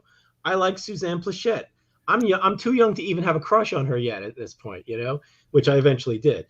And to see an actor or actress that you know for something else, especially if it's a comedy, get bumped off in a really scary movie or something. That was before I had seen Legend of Hell House for the first time. Here's Roddy McDowall. Are they going to kill Roddy? He's in the 8 movies. I love Roddy McDowall. Don't hurt Roddy McDowall. I couldn't handle it in Escape from New York, Escape from the Planet of the Apes. That's a really Escape from the Planet of the Apes. The ending is gut wrenching. I find that movie absolutely. For some reason, people don't talk about it. And I think it's because it's apes in 70s costumes that they can't get past that. But so is Conquest, and everybody loves. I love Conquest. Conquest is so fun. I couldn't believe how stupid Conquest is. I love it. I saw 3 Apes movies in a row as a kid at the Paramount. It was at least 2. It was Escape and Conquest at least at the Nostrum Theater in Brooklyn. So I must have been, it was a re-release double feature. I was 10, 11, or 2, it was before moving to Staten Island. And Escape fucked me up so hard. I was so depressed. But Conquest terrified me because we lose. And at the same time, you're a kid. You're not like going, oh my God, they're fighting at a mall. And they don't even use call out the army. They just get a helicopter and a bunch of security guards.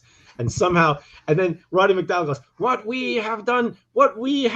you have seen here tonight, apes have done all over the world. I'm like, what? 50 apes got beat up with some security guards and 1 helicopter. What a shitty revolution. It's it's almost as stupid as the ending of ID4, where it's like, or Return of the Jedi, which is ridiculous. Why is the Empire destroyed? Because there's lots of scumbags out there in the galaxy. Well, not only that, but who was actually manning the Death Star? They didn't, they had nobody on that, so they blew up their project. Big fucking deal. They built a gun in space that they could trigger. There's no Peter Cushing on that thing. All the evil people still have money and weapons. You know what it is? George Lucas is actually one of the stupidest motherfuckers who ever lived. And if he was starting out now, he'd be Elon Musk or one of those guys. He wouldn't even be in film. He'd be a tech bro jerk off with, I'm going to invent buses, and not realizing that we have buses. Here's the thing. I want to go back to this question because, it's like, I guess bad Hitchcock movies, like bad ones. Right? Topaz is the first one. Topaz is awful. And I haven't even watched the other ones. The Stage Fright is not that good. Yeah, but it has Alice the Sim in it, and I have a soft spot for him. I don't like Alice the Sim. I want to fix. He's in the best fucking. I don't do shit. I'll end this stream right now. You son. I was just thinking about this the other day. I'm looking at the Plex, and there's his fucking teeth, and I just there's something about. Look, I can watch Ealing comedies, and somehow I don't notice the teeth, but Alice the Sim's fucking teeth. Okay. I don't think Spellbound, I don't think is very good. No, Spellbound's actually, if you didn't have the star power in that one dream sequence, Spellbound is such a piece of shit. It's a bad radio script. Yeah, you know? I'm spellbound. Let's go skiing. Yeah, Gregory Peck is so fucking wooden in that movie. I like all movies where people went, "Hey, I just discovered psychiatry," and they go, "Ooh, this is real." You know, the Snake Pit or whatever. I've never seen the Snake Pit, but yeah, the Spellbound is bad. Are you putting fucking Alice the Sim up there? Oh, you no, for a second? No, I'm not putting Alice the Sim up there. Oh, look at my teeth. Oh, yeah, God bless you, everyone. Christmas Carol. I don't know. It's what it is. It's just too ubiquitous, and nobody agrees with me that the best version of Christmas Carol is the Muppet one. No, that's a piece of shit. Mr. Magoo's special. Oh, fuck you with Razzleberry. Gutter Mike talking about every year wanting to see that goddamn special. You're hanging out in the bar. Oh, I can't wait till they play this. Well, excuse me. Must I remind you, we're on the internet? What? Talking about Gutter Mike, like as if he's not here. You were talking about him badly before. He wants to. I just said he wants to watch a terrible. This was a callback. You told me we were on the internet when I talked about him wanting to go How to sleep dare with you? Alice the Sim. Yes. What are you talking about? But the Topaz is actually amazingly bad. I have not seen Marnie, which a lot of people don't like. Family Plot's pretty not good. I remember Family Plot's enjoyable, but it feels like a TV movie made by somebody who likes Hitchcock. Right, and that was on a lot when we were kids, you know. I didn't see it until Sarah and I saw it years ago on cable, and it's kind of like feels almost like, like Disney got him to make a Boatniks. It's just jerky. I was really surprised how it's like the Apple Dumpling Gang for Hitchcock or something. It's funny to see Bruce Dern and Karen Black being jerky, but when you think of Alfred Hitchcock romantic pairs, and then at the end you've got like psychic shit kicks in. But one of his set pieces is that hillside, and it's got some of the worst Boatniks. It's got some of the worst rear screen projection of his career. Which I mean, he is such a lazy bastard. His rear screen projection scenes. There's that one in The Man Who Knew Too Much remake, where it's like this. It's a smaller insular film, so there's hardly any of that backdrop shit.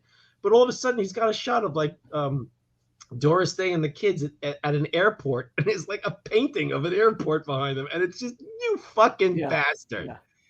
He's such an asshole. Do you like To Catch a Thief? I do not like To Catch a Thief at all. Sarah and I were amazed that To Catch a Thief is a flat, boring, uninspired, beloved, awful movie. It's got all I remember is her wearing a catsuit on a roof. I mean, if you watch a Hitchcock film and you don't come away with at least 3 images in your head, even if you didn't like the movie, Topaz sucks, but I still remember Roscoe Lee Brown's escape. I still remember the scene where a character dies and that beautiful dress. They rigged this dress with the camera going up to flop as the character dies. Other than that, I just remember the fake beard that Dean Wormer has, I think, in that one. But and I remember Spellbound, has that dream sequence. I don't remember a fucking thing about To Catch a Thief. It's a boring movie. There's fireworks when they kiss, whoop-de-doo. And I don't remember the plot at all. I think North by Northwest is the most overrated movie, maybe, of his. I think North by Northwest has some great scenes, but overall is a big mess. Oh yeah, I've always disliked that movie because it's I don't like when Cary Grant is a bubbling idiot. Which he is off and on during the movie. Right. He's smart, then he's stupid. I will give him Mr. Blandings. He could be kind of dopey in that one. But he's kind of dopey and monkey bit. He's when he plays a sort of forgetful guy. Yeah. I get that. He's good at it. But in North by Northwest, it's almost like it changes so much. The Mount Rushmore scene is absolutely unimpressive. these days. It has been for a long time. Oh yeah, it looks very Pinewood Studio stagey. Like it doesn't look good. James Mason and Martin Landau are good villains, but they don't get to do enough good villain stuff. Did I just recently saw a video that it turns out that the blueprint for the James Bond films really comes from North by Northwest, right? That they actually met with Hitchcock. Because when you think about it, it's not a travelogue around the world, but it's around the country. It's got these, big scenes, upscale people, the auction, the trains. There's a lot of train stuff in James Bond in the early films, From Russia to Love, with Love, and things like that. Yeah. Oh, I would definitely believe that. I mean, it's very classy. Everybody is upper. What's funny? The scenes with Cary Grant and his mom are actually very, very funny. And if they brought her around like some Teresa, what's that actress's name from Rear Window? She's so great. I can't remember it. For me, we're talking. It's funny that we're talking Hitchcock because I know you love Hitchcock. I do love Hitchcock, but I'm not as. I haven't seen as many. I think I haven't seen Marnie. I haven't seen. Marnie's not good. That's what I hear. I haven't seen. Is that Sean Connery in Marnie? Yes. It's funny. Not to get into it, but I don't like Sean Connery. I came to that decision some years ago. I do not really like him as an actor. He's a great presence. I do not like him as an actor, but that's neither here nor there. Not good in Zardos. He doesn't do it for you. Zardos? Zardos is on my giant list of movies I somehow have not seen that I will joke about, but I have not seen it. Right. I want to see Zardoz. I mean, I'll watch Charlotte Rampling in anything from that time period. Actually, I don't watch anything just for an actress or an actor. I don't understand people who have to do that. Yeah. Not because they're actors, their acting is good, but they're attracted to the person or whatnot. I've never seen him. I've never gone to a movie in my life, paid money to go to a movie because I think X is so hot, male or female. You know what I mean? I've never understood that. I'm a huge fan of X, so I gotta go see this. When I was a kid, I would see non-Star Wars Harrison Ford films because I thought he was cool. Right. But I got over that really quick, and I'd never have understood that. If the movie doesn't look interesting, I'm not going to pay time or attention or money to see, I don't know, Connery plays the Green Knight. I don't know what that is. Yeah, it's a really... Darby O'Gill and the Little Dragon? No. It's the Legend of the Green Knight. It's kind of weird. I think that's in his bald phase. Is that around... what's his name? Like Robin Hood and Maid Marian film. I don't know. Remember that movie? I think the problem I have with Sean Connery is that I think his assholishness comes through in every role he's in, not just James Bond. I think he comes off as a real fucking asshole, and I think that's his personality. Just he's an impatient person who doesn't put up with shit, and it comes through in his movies. He doesn't give a fuck, and I don't believe any of his characters. Except James Bond, because James Bond is a misogynistic piece of shit who kills people. Right. And I really, at one point, it stuck in my head that Sean Connery is just a shitty actor who is always himself. But I don't like him. Like I remember you watch him in what the fuck is that movie? That horrible Michael Crichton Japan movie with him and Wesley Snipes, and he is the biggest. Is that? It's not. What the fuck? Yeah. Rising Sun. Rising Sun. No, it doesn't help. It doesn't help that Michael Crichton's a piece of shit. That the book is shitty and racist.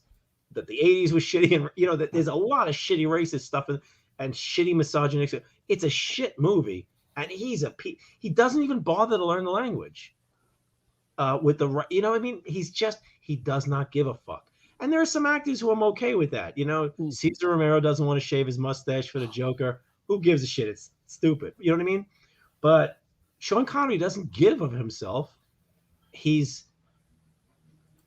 feel like he steps on his co-act. Anyway, I don't. We were talking about Hitchcock. I like The Wrong Man. I don't think it's great, but I like The Wrong Man. It's very interesting. It doesn't feel like a lot of his other movies. Right. I think it's very It's also really weird to see him working with Henry Fonda and how hapless Henry Fonda is. And now Henry Fonda has been hapless in comedies, and he's very good at it. Right. Henry Fonda's not a favorite actor of mine, but he's excellent in The Lady Eve and things like that. Well, I love him. I don't. You're not a big fan of 12 Angry Men, are you? See, I love. We've talked about that. I love it. I don't like the plot very much. I like the ensemble and the acting and some of the dialogue. I love it as 12 acting men is actually what I think. But I don't believe the case. I actually don't believe that the law, the court case very much. I feel like there are times where they're arguing stuff and I go, I don't know if I'm convinced. Well, yeah, I guess for me, I've always looked at it as more of this very heightened. It's like Sleuth, right? I love Sleuth. I haven't seen Sleuth, yeah. And Sleuth is just about two guys acting at each other. I don't think the plot could ever make that. These are the 12 Angry Men are almost like archetypes. Sure, they are. They are. You know? They're D&D, they're like, you have a bard, you have a fighter, you have a coward, you have an old person, you have a bored person, a stupid person. I think that's Jack Warner. I forget his name. Jeez. Look, 12 Angry Men has some of my favorite character actors ever. And I mean, look, you just go, hey, we're going to have Jack Warden. We're going to have John Fiedler. We're going to have E.G. Marshall, who's being a real good prick in that movie. He's a piece of shit. I actually want to see him like trying to kill the Saint or James Bond in that role. When he cleans his glass, he's terrific in that. And Jack Klugman, right? Oh yeah, he's terrific. Every actor in that movie is on fire. I like that movie for the same reason that I like Glengarry Glen Ross generally. There's some terrific performances. Oh, it's great. There's some crackling dialogue and sequences. They're both well directed. However, I don't believe either of those movies because of certain conceits. I don't believe the court case. I think that the idea of 12 Angry Men, you can argue, is a little bit like Mr. Smith Goes to Washington, possibly. There's the tyranny of the minority. What if he's wrong? Well, right. But because we don't actually see the court case and it's all told to us by second hand or third hand, you have to take a lot on faith because of the theatrical nation. Now, I like that I like that theatrical. I like old TV and British, even if it's creaky looking. I actually like when it's just, Twilight Zone, patterns, things like that. CBS, the Alcoa Theater. I like actors just going at each other, even if the set is creaking. Right. So the movies, the thing about Glengarry Glen Ross is that these actors, all the characters are written so beautifully. I'm not saying that they're great characters or whatever, but the dialogue is so happening. Right. But the problem is they all have the same kind of brain because they're all saying David Mamet stuff, and he writes them all almost as if they're all from the same family who have the same way of acting, the same way of thinking. I think it is. You can't feel that there isn't an intention in all Mamet's work to say, I want everyone to sound the same. You could obviously read those lines in a way that. Well, if it wasn't for the actors in that movie and the director telling the actors to do certain things and certain choices, the actors feel like they could say any line from that. It's kind of like, writers influenced by that, like Brian Michael Bendis in comics. You can cover up the art, and unless there's a name in there, you don't know which Avenger or X-Men or Legion person is talking because they're all quipping at each other with the same intelligence, the same acting as if they had the same background, the same, except Jack Lemmon is cowardly and Ed Harris is this. The only character that's all over the place, and you would think is that strikes me as different, is Al Pacino's character, probably because Al Pacino is off on a fucking rail, doing rails of cocaine and allegedly being Al Pacino in that movie because I got to do something crazy and wacky and stuff. To me, he runs off the rails a few times, no pun intended, in that movie. But if those characters are so good at the gift of gab and are so quick and are so funny and clever and snarky, why can't they sell anything? Because it's a bad business. They're in a bad business. Well, yeah, and it's but you know what I'm saying? It's why can't Ed Harris sell anything? He seems brilliant. You know what I'm saying? Brilliant, middle class working dude. Right. Everybody's so smart in that movie, but they can't sell a fucking. And true, I know they have bad. I know they got bad leads. They need the lead. I got shit to work with. I know. I realize they have shit to work with, but it's it's also these are not naturalistic films. 12 Angry Men is very theatrical. It's not a visually amazing film. It's a box. It's a theater. But so here's the thing about 12 Angry Men. I have problems with it as the reputation it has. However, if you put 12 Angry Men on screen in front of me, I'm going to watch just like Glengarry Glen Ross. All my problems with those movies aside, they are flypaper. I will sit there and immediately watch the actors going. Well, there's movies. There's like the thing with 12 Angry Men. I think of something like, say, 7 Days in May. Do I have the number right? Yeah, that's the Frankenheimer Lancaster. Right, Rod Serling. Again, heightened, affected language.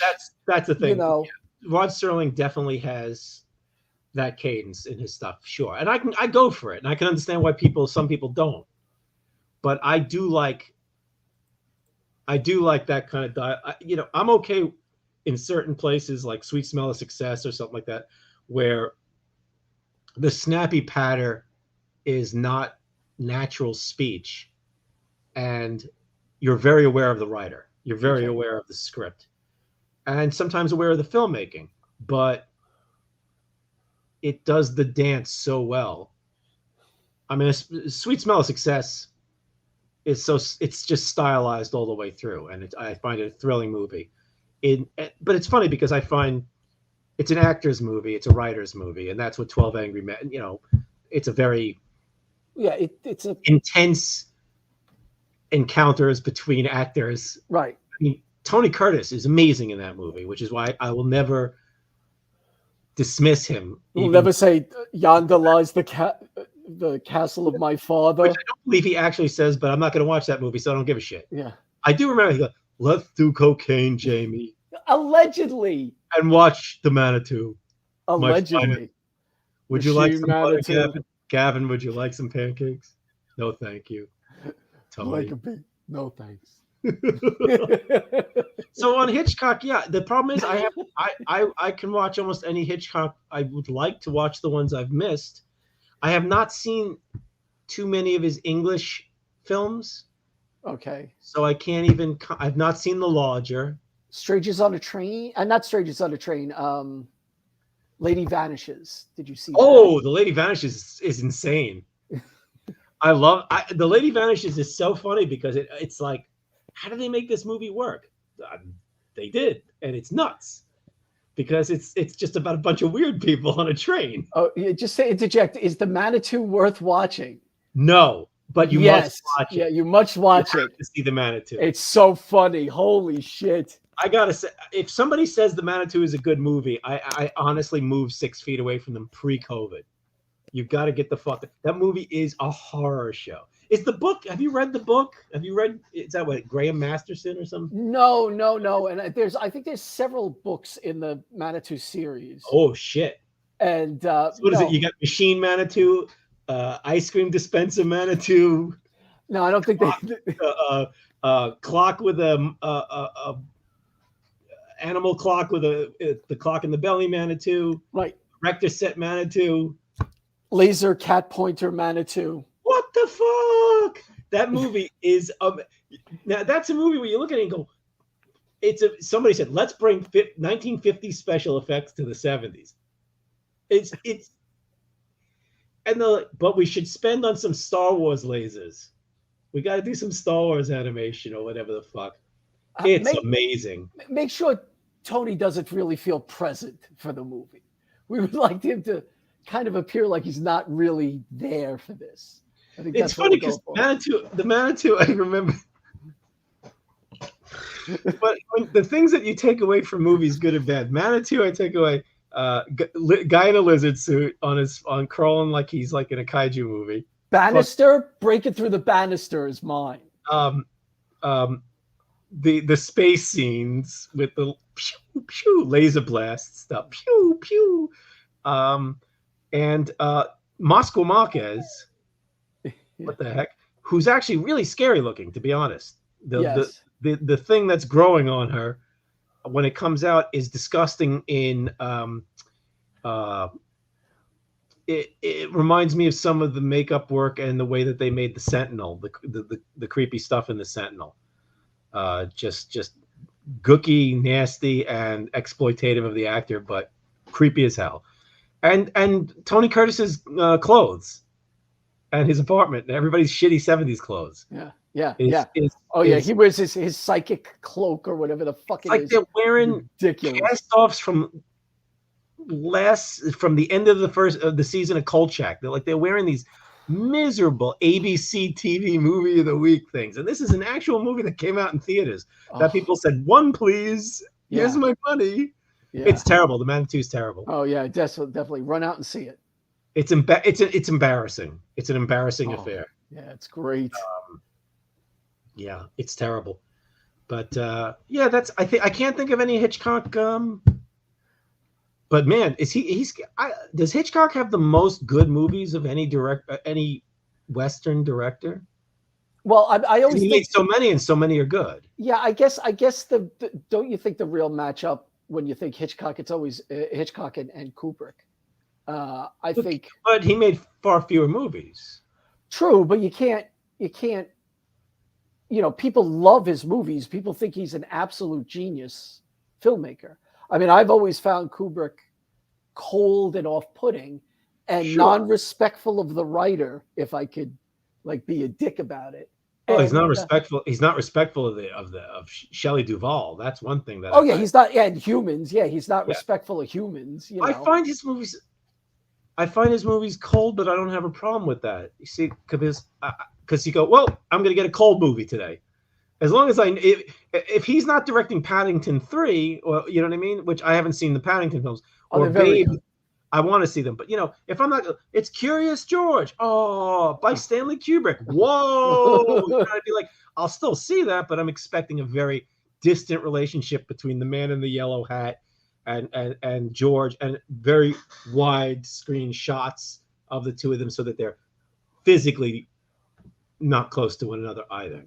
But I like Kubrick's weird. I haven't seen enough of his films.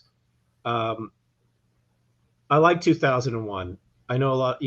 There's people who literally just don't understand why anybody would like that. Like younger people, it's boring.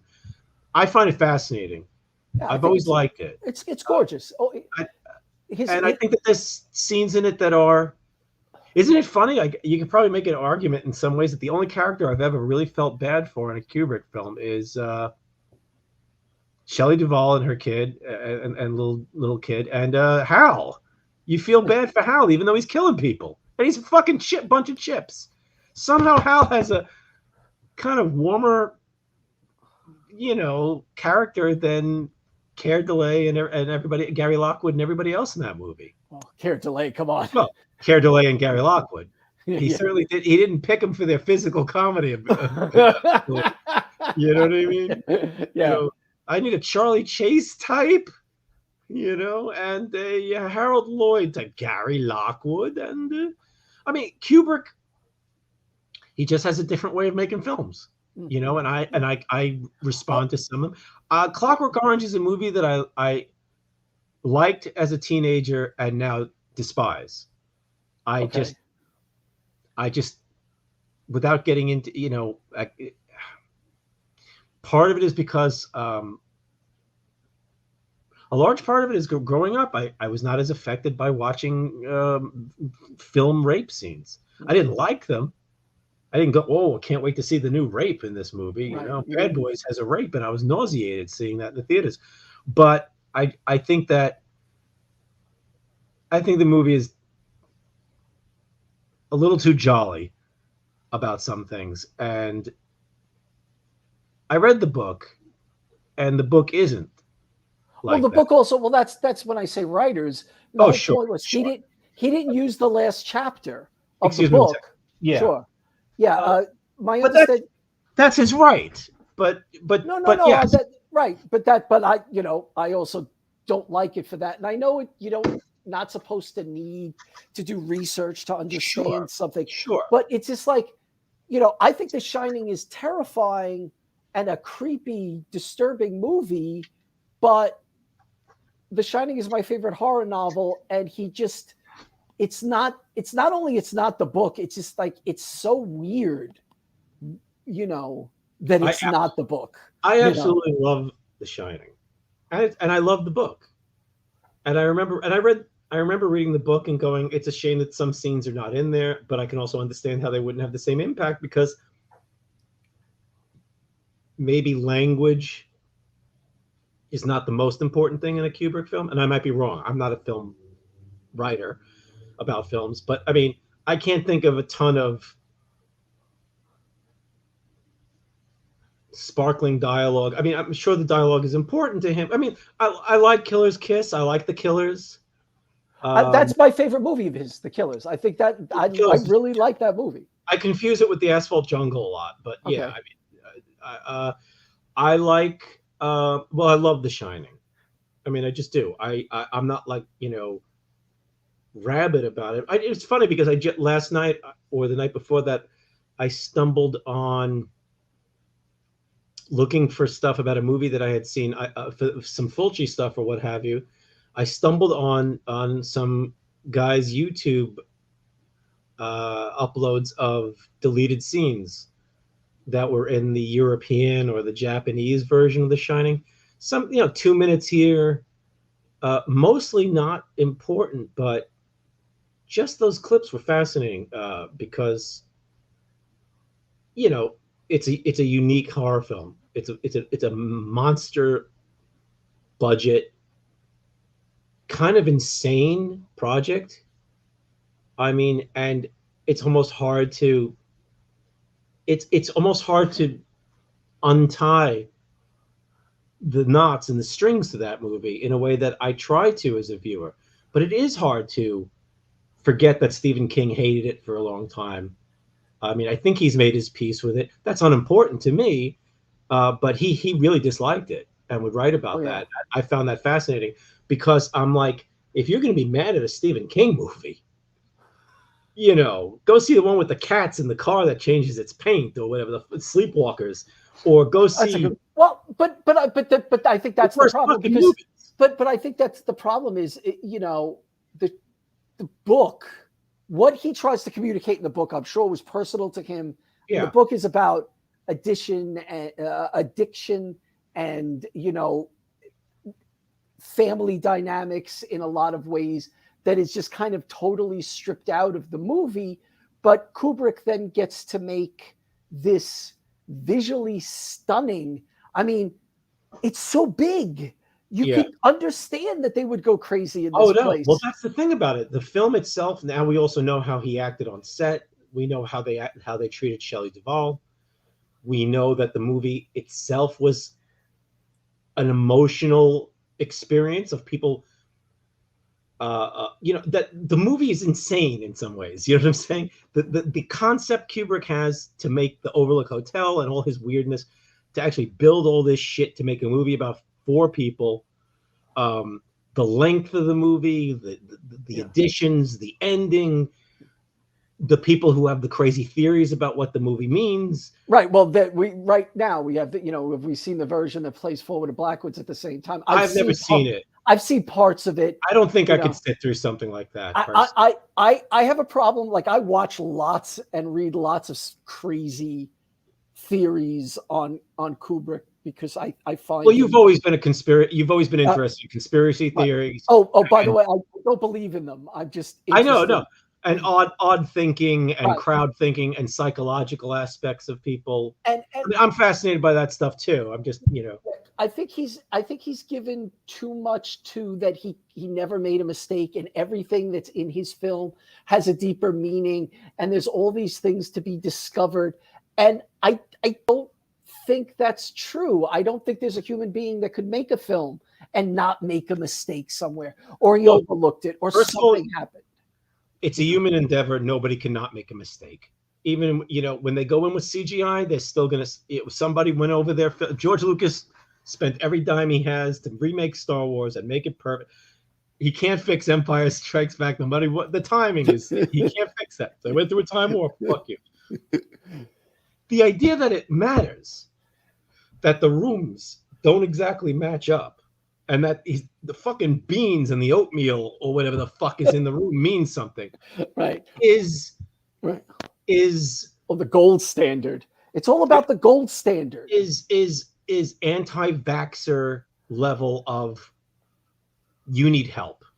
If you know what I mean? If you're looking for this and and I'm not saying that those people in that movie made me crazy because I wanted them to get help. They were just sometimes when you're making a movie, something falls down in the background. Right. Or a screwdriver gets left on the fucking tabletop in King Kong's thing, and they had to animate it. What they fuck up, somebody's gonna fuck up, and the scenes that are cut there are scenes that are cut or things that Kubrick thought about in the morning, or the producer had to call him up and tell him, "Holy shit, that affect the movie," and you'll never know. You'll never fucking know what was going on. I remember. And it's not the same level at all, but I remember when I was talking to David Mazzucchelli about a review of I think it was one of the Rubber Blanket stories, and he goes, "I like the review. I never thought of any of the things that they talk about as fact. None of that was in my mind." Right. And that was really eye-opening to me. Well, yeah, it's death of the author. It's not my work, and that's fine that people read into it, have a good time, but at a certain point, I always find myself watching people talk about a movie, and I'm not trying to be reductive and go, this is always the case, but I feel like a lot of people had how much of I was watching people talk about George. I was listening to that podcast that I wrote you about, the evolution of horror, right, which I've only listened to a little bit of because they go in so deep that I have to make sure I've seen the films. Okay. And so I stayed away from a lot of things. And then I realized, what can I listen to? And it's a really great concept. It's for those, because Paul knows, for those watching, Evolution of Horror is a website, is a podcast that this guy in England does. And he has actual access to some writers and filmmakers and authors and things like that, who he'll bring on to discuss. Each season of the podcast is a separate subgenre. So it's the evolution of the ghost of a haunting movie, the evolution of the slasher, the evolution of the zombie film, the evolution of body horror. And so far, I'm enjoying the hell out of I've listened to the introductions because they don't do spoilers.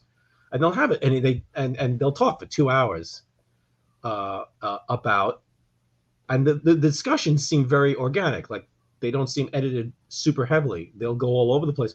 So I listened to the introduction to the introduction episodes of a couple of things, and I didn't agree with everything he was saying because also some of these people are younger, and they seem to have the younger consensus on certain things, and that's a broad thing, but it's kind of like.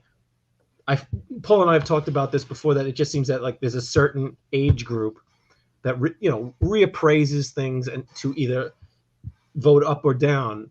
So people now love The Thing. People now are into Halloween 3 more than they were, Prince of Darkness. Sure. But Exorcist 3, these things that were either mostly ignored or most people disliked. But there's the other side of it where films that people didn't like. And for me, it always comes down to Day of the Dead, man. people who are like, so this one guy, his favorite Romero film, his favorite zombie film, his favorite of the dead, and now here's the thing, they weren't assholes about it. He knew that this was not a popular opinion necessarily, but he doesn't like Dawn very much. He didn't like Dawn all that well because he likes Day is his favorite. But I was like, oh, you ever yell at the TV, you know what I mean, kind of thing, constantly, right? But he's going. He said that he felt that Dawn of the Dead was heavy-handed, and we get it about the consumerism, and we get it about. And I'm like, when this movie came out, it was the film critics that had to tell everybody about the consumerism angle. And if you watch that movie thinking about that the entire movie, yeah, it's all going to play in.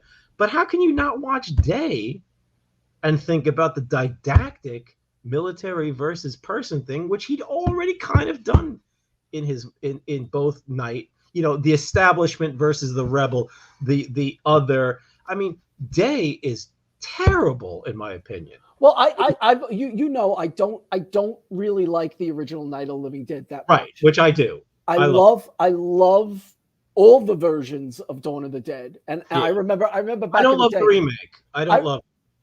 No, it has problem. The beginning is terrific, but not later on. But the problem, I remember back in the day, Fletcher had not seen Dawn of the Dead, right? And I was like, you have to see Dawn of the Dead. It's not just a great horror movie, maybe one of the best. It's a great movie.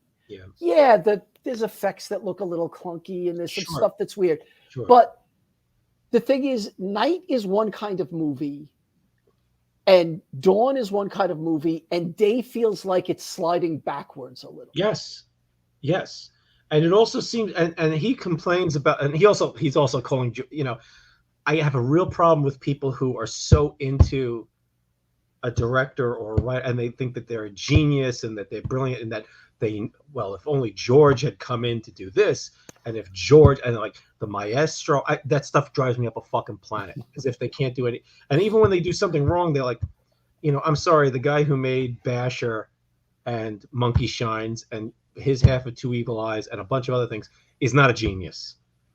It's a working filmmaker who did some good things, did some great things, and have done some fucking awful things. And if you want to talk about didactic filmmaking and writing, and you want to talk about we get it, how could you watch Day and not just go? But because Day is like The Breakfast Club. It's just a bunch of people yelling at each other. But it's then bring in the zombies. It's boring. Because again, I think it's when these things hit you, it's all about the person.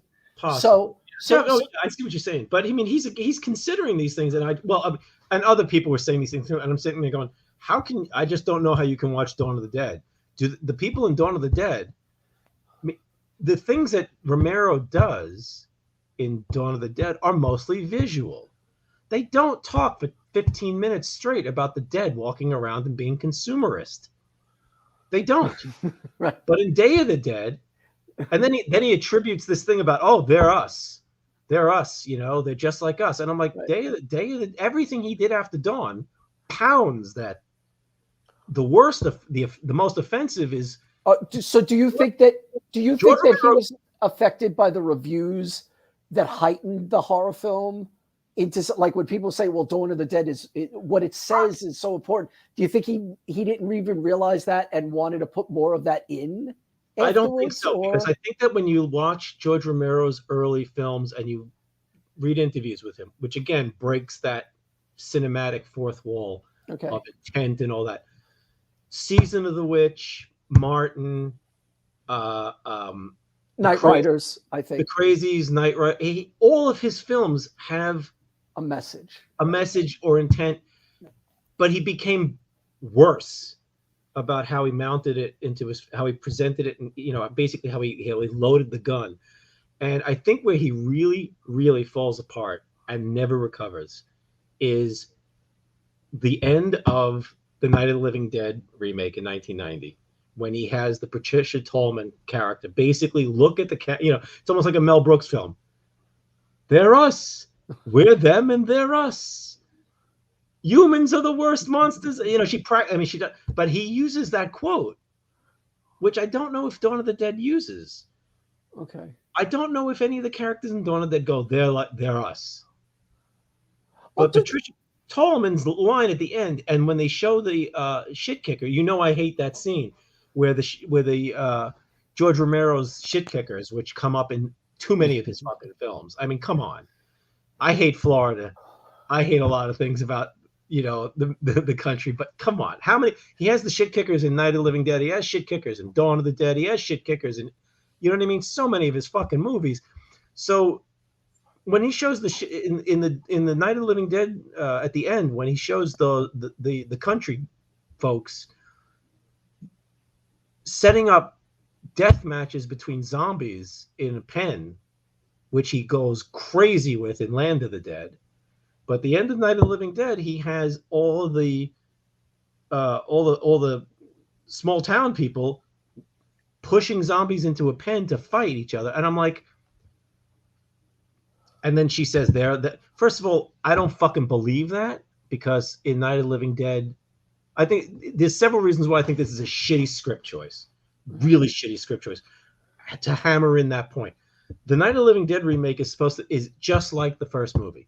The outbreak has just happened, but he acts as if the Night of the Living Dead phenomena has happened, and he has small town people taking their fucking neighbors and loved ones, because who else would the zombies be in the middle of nowhere 10 hours after the thing? It would be mom, dad, cousins. It's just a horrible fucking metaphor, which he had already done pretty much in Dawn of the Dead by showing people picking off and laughing it up. He'd already shown the cruelty in Night and in Dawn of the Dead. He'd already shown man's humanity, inhumanity to man. And he starts Land of the Dead, Survival of the Dead, and Diary of the Dead are embarrassments from an adult human being, that nobody would say no to him in his small budget life. He's the genius. I don't mean to change the subject, but it got me onto something that I think would be interesting.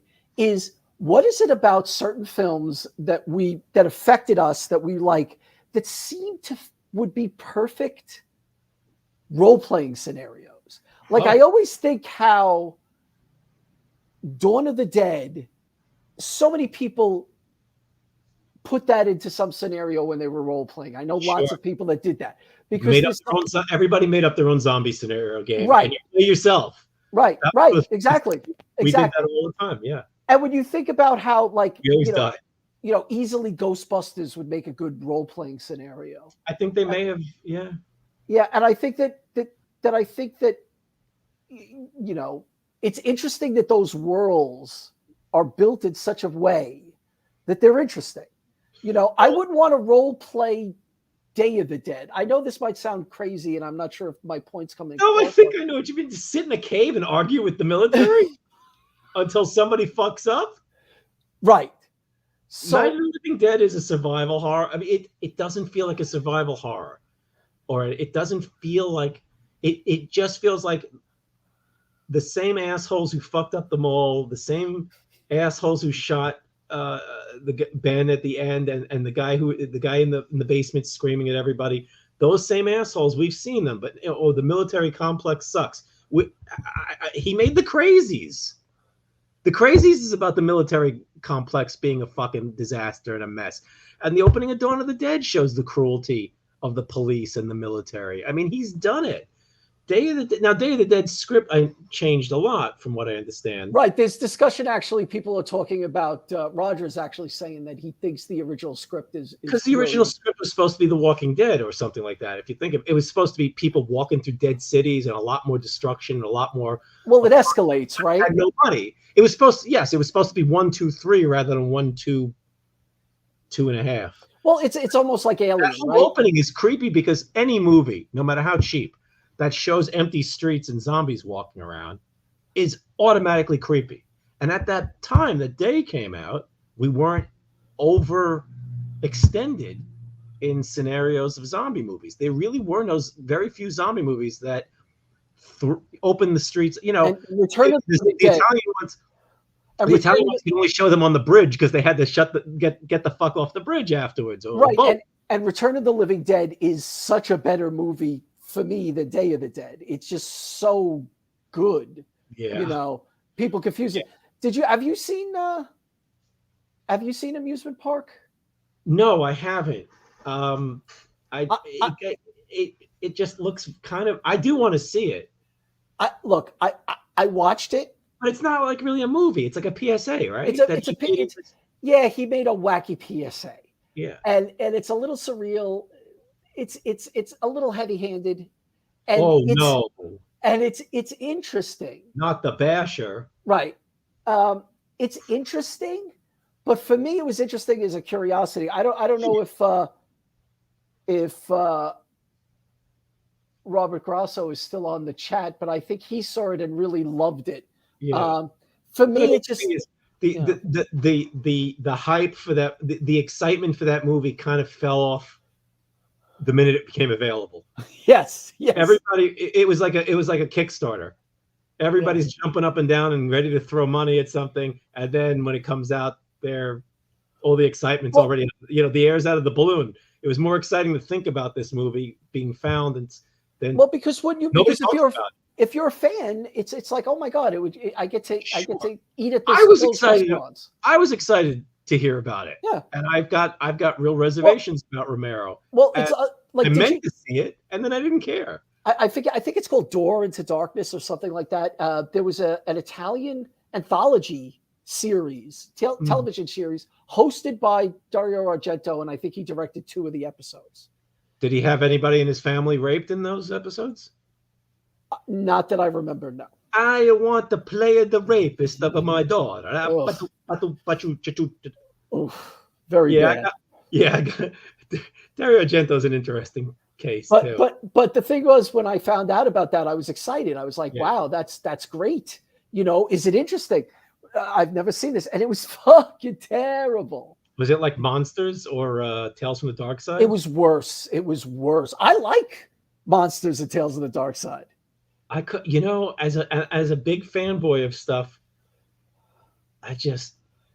there were times about all those anthologies. The only one I liked was Friday the 13th, and that one was still creaky as shit. But here's the thing, Evan: if you were out of a certain age and you couldn't find something on TV at a certain time, dude, and if it was on, I'm only a couple years older than you, right, dude? I know. I'm amazed I said that, but it's from Bill and Ted shit. Still, I'm not that much older than you, and I had that. Look, I grew up watching the Electric Company episodes that had Spider-Man in them. Was a highlight of my, because it was just, I'll find anything that had Jason as Star Command, and I'd watch this shit when I was a little too old for some of it. But at a certain point, I don't know what happened, but Tales from the Dark Side, and I'd turn it on, and this is shit. And I turn it on. I was just I hated the HBO Tales from the Crypt. I didn't like that either. I hate the sexy anthology stuff. Not even like the Red Shoe Diaries, but I'm talking about like the Hitchhiker. The Hitchhiker. Well, the Red Shoe Diaries, the same thing. Yeah, who wants to see Denise Crosby's tits? We've got 3 episodes. It's like that's what all those shows were. That's all it was. Yeah, and it was just, you want to see X's breasts. Yeah. And Tales from the Crypt to me fails because they took 8-page they took 5-page comics that are heavily stylized in a different medium, so that they at a different time, and have a basis in radio drama and pulps, and they turned them into sexy. Now we can show the violence that was only inferred in most of this stuff, and we can do the shitty 50s jokes with a puppet, and it was and I just found it to be the most cynical. Are you digging this plot? Are you digging me? You asked for it. And I fucking hate that Crypt Keeper. It is the cheapest looking piece of shit puppet. I mean, people loved it. People loved it. Well, again, I think if it, I think at that age, sure. Right? But people, people speak very fondly of it. And to me, it was a circle jerk of of Hollywood producers who love that shit. Joe Silver and Landis and all them idiots. And they just said, wouldn't it be great to see all the sex and violence that were in these EC comics that they couldn't show?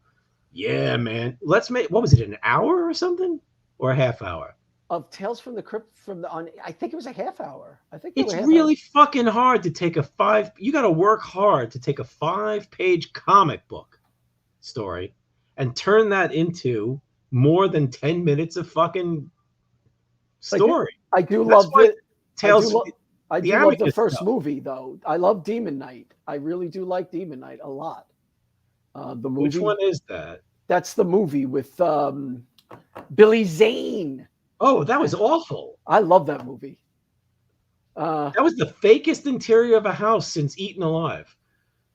That house that everybody dies in at the end because they blew the money on. It looked fake. It's not as bad. But have you seen Bordello of Blood, the Dennis Miller one? Because as opposed to what everybody thinks, I did like myself a little bit. So no, I did not see Bordello of Blood. Oh, and what does that make me? I saw that in the theater. So what are you accusing me of, Evan? Jerk off. Jerk off. I'm going to see Whore House of Blood. No, it's funny. I don't know why I didn't see that, especially since I thought Dennis Miller was pretty funny back then. And but you know what it was? Because I hated I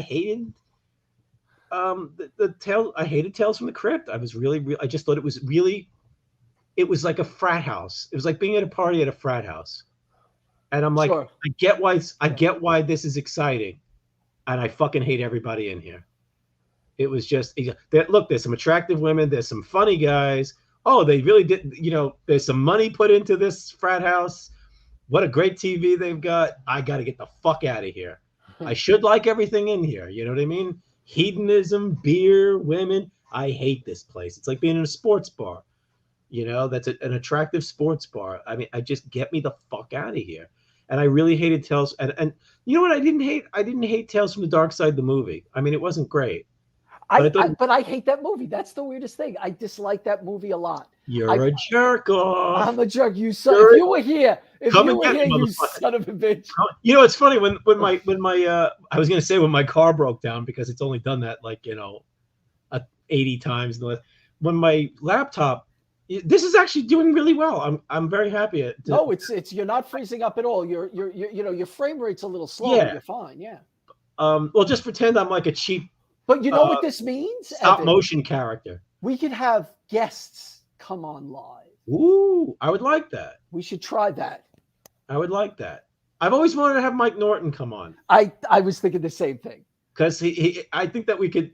Because you know what? Because he's definitely somebody you feel like you can watch these movies with, but he's the most masochistic person I want to know how he has the ability to sit through those fucking movies. What are you doing to yourself? I've seen a lot of movies, but holy shit. He seems to yeah, but the thing is, I feel like I'm on a scale of 1 to 10 on finding cult movies, but I'm like a 7 or a 6. People find them for me, or I read it. I don't just go spelunking for this stuff. But when it comes to a lot of the weird, like points on the map, if you know what I mean. Right. I've seen the Italian zombie flicks, some of the J-horror, that crazy French movie that we saw with the guy with the shotgun and the mummy comes out of the mountain. Oh my God, that's been restored. To what? It's base elements. No, it looks beautiful now. I mean, I've seen some Joe D'Amato shit. I've seen some. I've seen every director I've pretty much touched upon. I've seen good movies, but he finds movies that I swear he makes them up. Well, he actually goes in the backyard and has his friends make, because I've never heard of them. I don't know what the hell they are, and they look like they were all made by the same people on a video camera. Right. There's something really weird, like shot on video stuff is I always say is a real blank spot in my knowledge of horror. Me too. And one of the problems is, when you go, okay, I gotta watch Sledgehammer. I've avoided that one. I kind of feel like I'm gonna have to. Yeah, before Well, sometimes I just can't find anything I want to watch, so I'm like, well, it says 1982. So here I am. Here I go. I'm going to see The Prey. Yeah. Well, Yeah. I still haven't seen Blood Lake, but I mean, whoops. Well, Blood Lake is another one. It's like you sit through it. It's hard. There's a movie I've been trying to find for years. I don't know how bad my false memory is of this movie. If I'm just putting a bunch of things together, but I remember seeing If it's Indiana Jones 5, you're in luck. Zing zow! There's a haunted house behind you. And bats. Bats. But it was I remember seeing something on like USA Network. I think it was all night. No, it was in the afternoon actually. And all afternoon. For us, that could mean so. You come home at 8 in the morning from someplace. Oh yeah, remember when you did things and you were out late? Oh, I'm so tired. Yeah. And it was I remember coming home at 10 o'clock in the morning from shit. Yeah. I'd be like, I'm eating breakfast for once. Yeah, yeah. So yeah, Mom. It's a shot on video movie where it's an apartment complex that has a very sophisticated computer, like, surveillance, anti-theft stuff. Yeah. That goes rogue. Oh, like Chopping Mall. Yeah, but it kills people in ways that don't make sense. What I remember is sitting there going, how can this fucking burglar alarm make you blow up? How the fuck does that work? And I have never been able to find it. I've never heard of this. This doesn't make any sense to me. Oh no, I didn't mean that. That was a misspoken. But it sounded very dismissive. But it sounds like Chopping Mall in an apartment. Right, but I do love Chopping Mall. It never gets old. Chopping Mall was surprisingly good, and I also found it weirdly likable in that the characters all got along and tried to save each other and help each other. I mean, no chance. Oh yeah. But they actually tried, help, lift me. They don't fuck you. They don't rat fuck each other. And it's got that exploding head, which is insane. Yeah, it's just it's the concept that we got to roll. What are we going to do with it? They did zombies. What about killer robots? Sure. I mean, the movie makes absolutely no sense. But it's gleeful and stupid, and it's not boring. And I didn't watch it because the women were attractive, but that doesn't hurt. The guys I don't remember them being ugly. So yeah, it's got Paul Bartel and Mary Warrenov. I'll watch them in almost. It's got Dick Miller. Oh, Dick Miller! I know. Poor Dick Miller is your one janitor for an entire mall. Poor bastard. Can you imagine mopping an entire fucking mall overnight? Oh God. No. What did I watch that was just awful? Oh, so real quick, because I got off the Fulci thing. So I ended up watching City of the Living Dead and reading about everything. And I'm saying, I need to see The Beyond again, and I need to see House by the Cemetery again. Yeah. House by the Cemetery, I saw for the first time at Exhumed. The Beyond I didn't see until a few months ago. Right. And on a small screen. And it's my favorite Fulci. The Beyond? Okay, sure. It's just nuts. Oh, it's terrifically. It's the height of his what he does. And I actually like the Black Cat. I mean, people dismiss it, the Black Cat and the Psychic, because they kind of make sense and they're a little normal, for lack of a better, you know what I mean? There's no zombie fights a shark. Christopher George doesn't try to get you out of a coffin by chopping exactly where your head is. He could have chopped where the fucking feet are or to the side. That's what I love about that movie. It's not that Christopher George almost gouges her eyes out. It's that he thought it would be a good idea to chop at the head of the coffin, which is not my first choice. And then, of course, you can find an axe or a pickaxe and just go to it. That movie I saw the first time I saw that movie, I rented it with Pat, right? And the bar scenes in that movie. Oh, with the three guys, walls, and I'm getting the fuck out of here. The cracking walls are amazing. So funny. It's the funny thing is, worst Lovecraft movie. It is the worst. You know what's funny though is that the Lovecraft shit keeps going in his movies, and I didn't remember that the Book of Ibon shows up in the Beyond, I think. Yeah.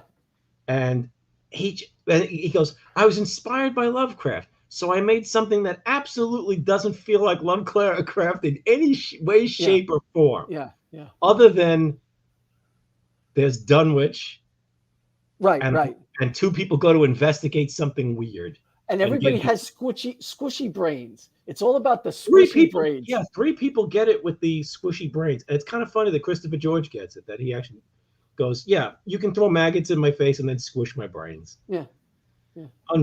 Christopher George is a fascinatingly bad actor. Also, he looks like he doesn't believe a fucking thing anyone's saying, including himself, and that he's letting you know he doesn't give a shit, and this is all bullshit. It's not a lazy performance. It's a fuck you performance. It's like he's constantly taking the cigar out of his mouth and basically going, "This movie sucks." Right. It's hard to take him, but so I have to watch The Beyond again because I watched House by the Cemetery again, and I was actually less impressed with it as a scary movie and as a creepy movie than when I saw it the first time. Now, I thought it was ridiculous when we saw it the first time, and the audience was laughing a lot at Dr. Freudstein and all that stuff. But I remember, I think that Fulci does not work on a small screen. I think you really got to his films need to be a little more wrapped around. And I watch immersed. Everything. You need to be immersed. Yeah. I watch everything on a very small screen. And it's funny because The Beyond worked for me. Which movie were we just talking about that was chopping wool in an apartment, Evan? I just forgot already. We don't know. It's the one you can't remember if it's real. Right, that's the one I can't remember. That's why. I remember that. Chopping wool in an apartment. Chopping wool in an apartment. If anybody knows about it's not Blackout. It's not Blackout. I couldn't get through. Oh, no, I did watch Blackout. That was terrible. Yeah, I haven't been able to. It looks bad. Yeah. But so I ended up watching Fulci is for Fake. I couldn't do that. It was silly to me for some reason. I found the wraparound does not pay off. But what was interesting about it is it's the interviews. I didn't know about I knew that he had that some very sad stuff and tragic stuff happened in his family. Right. It was his wife commits suicide, which I did remember. He did not have a great relationship with his kids, even though one of them worked with him on a lot of films, but that's why you should watch it, about his daughter, who ends up. I'm sitting there going, I hope this isn't leading up to her getting thrown off a horse, because she's actually got her neck is like that. She's disfigured in the interview, but it turns out that she was thrown for a horse and came back from that. She ends up with a horrible disease that disfigures and laid her up, and she could not direct films anymore. She was actually moving. She was possibly going to start working on films on her own. She worked on a bunch of his last films, and she's assistant director on a bunch of things. And she talks about the opportunity she had to make a film. He had a script for her. Okay. She didn't feel she was ready, and she says that's her only regret. Ugh. But they end up finding her daughter, the other daughter that he didn't seem to have as good a relationship with, and it's just fascinating. The interviews are fascinating. There's his cinematographer for that period of film, his assistant from just before that, the Gates of Hell stuff and Zombie, the guy who does all his music, a lot of his music from that period, and an actor who's in 2 of his movies. And it's weird because one of the things that's kind of funny about it is that, a lot of people they go, oh, that a lot of horror fans and fans of Fulci have problems with people who accuse him of being misogynistic and violent towards women, and they say, oh, blah blah. You kind of get the idea that he was. They have an interview with him talking about his misogyny. He says, now who knows, because he's also a big fucking liar, which is why it's Fulci Fake. He fibs about his background. He fibs about his plans. He fibs about anecdotes. He makes shit up. His friends basically are like, he makes shit up. And we can't trust his record or what he said about certain things. And at the same time, so who knows, but he was rocked really badly by his wife committing suicide, and he had a very weird relationship with women who, and at one point he talks about how he from quotes and from tape that they play, he seemed to really like fucking up beautiful women in his movies. Okay. Now, but he liked women, but that doesn't mean anything because how many misogynists, who the fuck knows? But it's pretty funny to hear some of these things, and then you're like, well, it's kind of right out there. His friends think that he liked fucking up beautiful women in movies. He talks about that kind of thing. It's very weird. Yeah, I mean, he does horrible things to men too, but there's a certain thing he does with. Well, it's like when you think of New York Ripper. New York Ripper is so sleazy. That movie is so unbelievably sleazy. Yeah. It's amazing. I don't like it. I don't think it's a good movie, but it certainly does what it's supposed to do. It makes you uncomfortable. Yeah, I like it in its excesses and how crazy it is. And there's a lot of giallo that is just so kind of procedurally boring. Yeah. That I prefer the over the top crazy shit. So. Sure. The fascinating thing about that is that the spoilers, if anybody's still with us, the motivation for the killer in that movie comes directly from him being angry about his daughter being injured. Okay. And being laid up. And that's the motivation for the killer. The duck voice is just so fucking stupid. That's the thing though.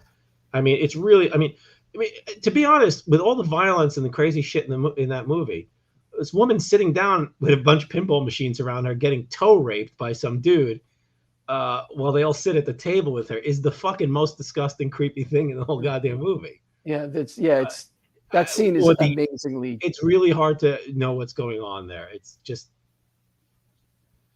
it is a Times Square movie made around Times Square, which is kind of fascinating. I mean, the only other movies I can think of that are as sleazy as that are like Maniac and Basket Case and Frankenhooker. Just in the fact that everything seems dirty, grainy. Yeah. Taken as it is on location in the worst locations, the scuzziest non-actors populating. But man, they had some good pinball machines in that movie in New York Ripper. I mean, I think New York Ripper is kind of terrible because it also has these I'm a psychiatrist and I'm a this and I'm a that, and nothing that they do matters. Have you seen Manhattan Baby? It's terrible. It's terrible. They have the Gates of Hell trilogy. They should also have the fucking Hell trilogy. And that would be Manhattan Baby, Enigma, and Demonia. Yeah, I never got through Demonia. And 3 absolute, almost more what the fuck than his craziest movies because they are so boring and stupid. And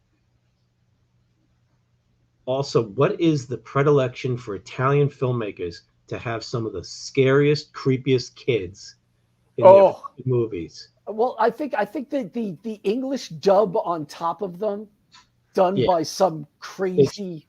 It's really bad in House by the Cemetery. Yeah, really fucking bad. I mean, it's practically Billy West. Why don't we go? Well, Daddy, I'm going to go with my friend. I don't understand the end of this movie, Daddy. Daddy, where the fuck are you?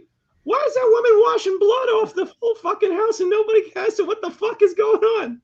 The reels are out of the movie is I don't think it's apocryphal that the movie was released with 2 of the reels in their wrong place and people didn't know about it for decades. Why would you?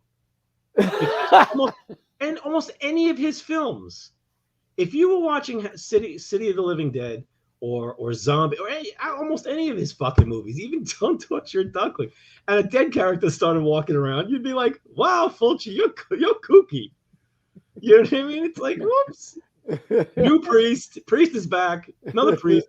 Hey, didn't that guy have his tongue ripped out by fake spiders? Bungity bungity bung. He's back. Yeah. And you just go, okay. Yeah. Because this is a world where people leave giant acid jars on the top of things, and when it melts half a person instantly, it turns into crazy foam that chases people. Right. If you fall off a cliff, it rips your fucking face off. Oh. Now he does that in 2 movies. 2 movies. He does it in the Don't Torture a Duckling. Don't Torture a Duckling, which what's the other one? I think I recently. I think it's the Psychic. It's the opening in one of the movies. The Psychic. Somebody just goes, I saw Don't Torture a Duckling. I think I have something cool to do. Is the Psychic his best real movie? I don't know, because I haven't seen Snake in a Lizard's Skin or Snake in a Woman's Skin. No good? Really? Or Yeah, Lizard in a Woman's Skin. I'm confusing 18 different movies that I haven't seen. People really love Don't Torture a Duckling. I think it's ridiculous. I think in some ways it's more ridiculous than his crazy horror movies, because his crazy horror movies are for an effect, at least. They really do add to a sense of corruption, and I think they're more apocalyptic feeling than even some of Carpenter's movies. They are just creepy, cruddy, drag you through hell, scary movie, creepy. The atmosphere in from Zombie to House by the Cemetery is just, you feel like you have to wash afterwards in a different way than after New York Ripper. But I think The Black Cat is a really neat, goofy movie. It's very well shot, and the acting is, I think somebody said acting is better than he deserves from Patrick Try the Wine guy. What can't I McGowan? Patrick McGee. McGee. I always get those all. Yeah, Patrick McGee and Mimsy Farmer. Right. And the guy who gets hit by a car is pretty. I love that he gets. That's one of the most unrealistic things in any of his movies. This guy gets wiped out by a car, and he's back in the next scene with a cast on or something like that.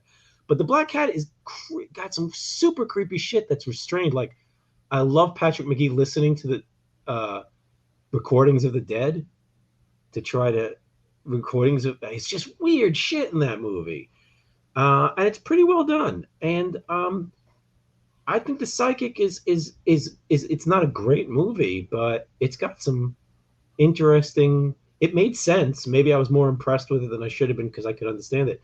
What did somebody say about the Westerns? Because I have never seen that it was really good. I don't know if this. That one looks good.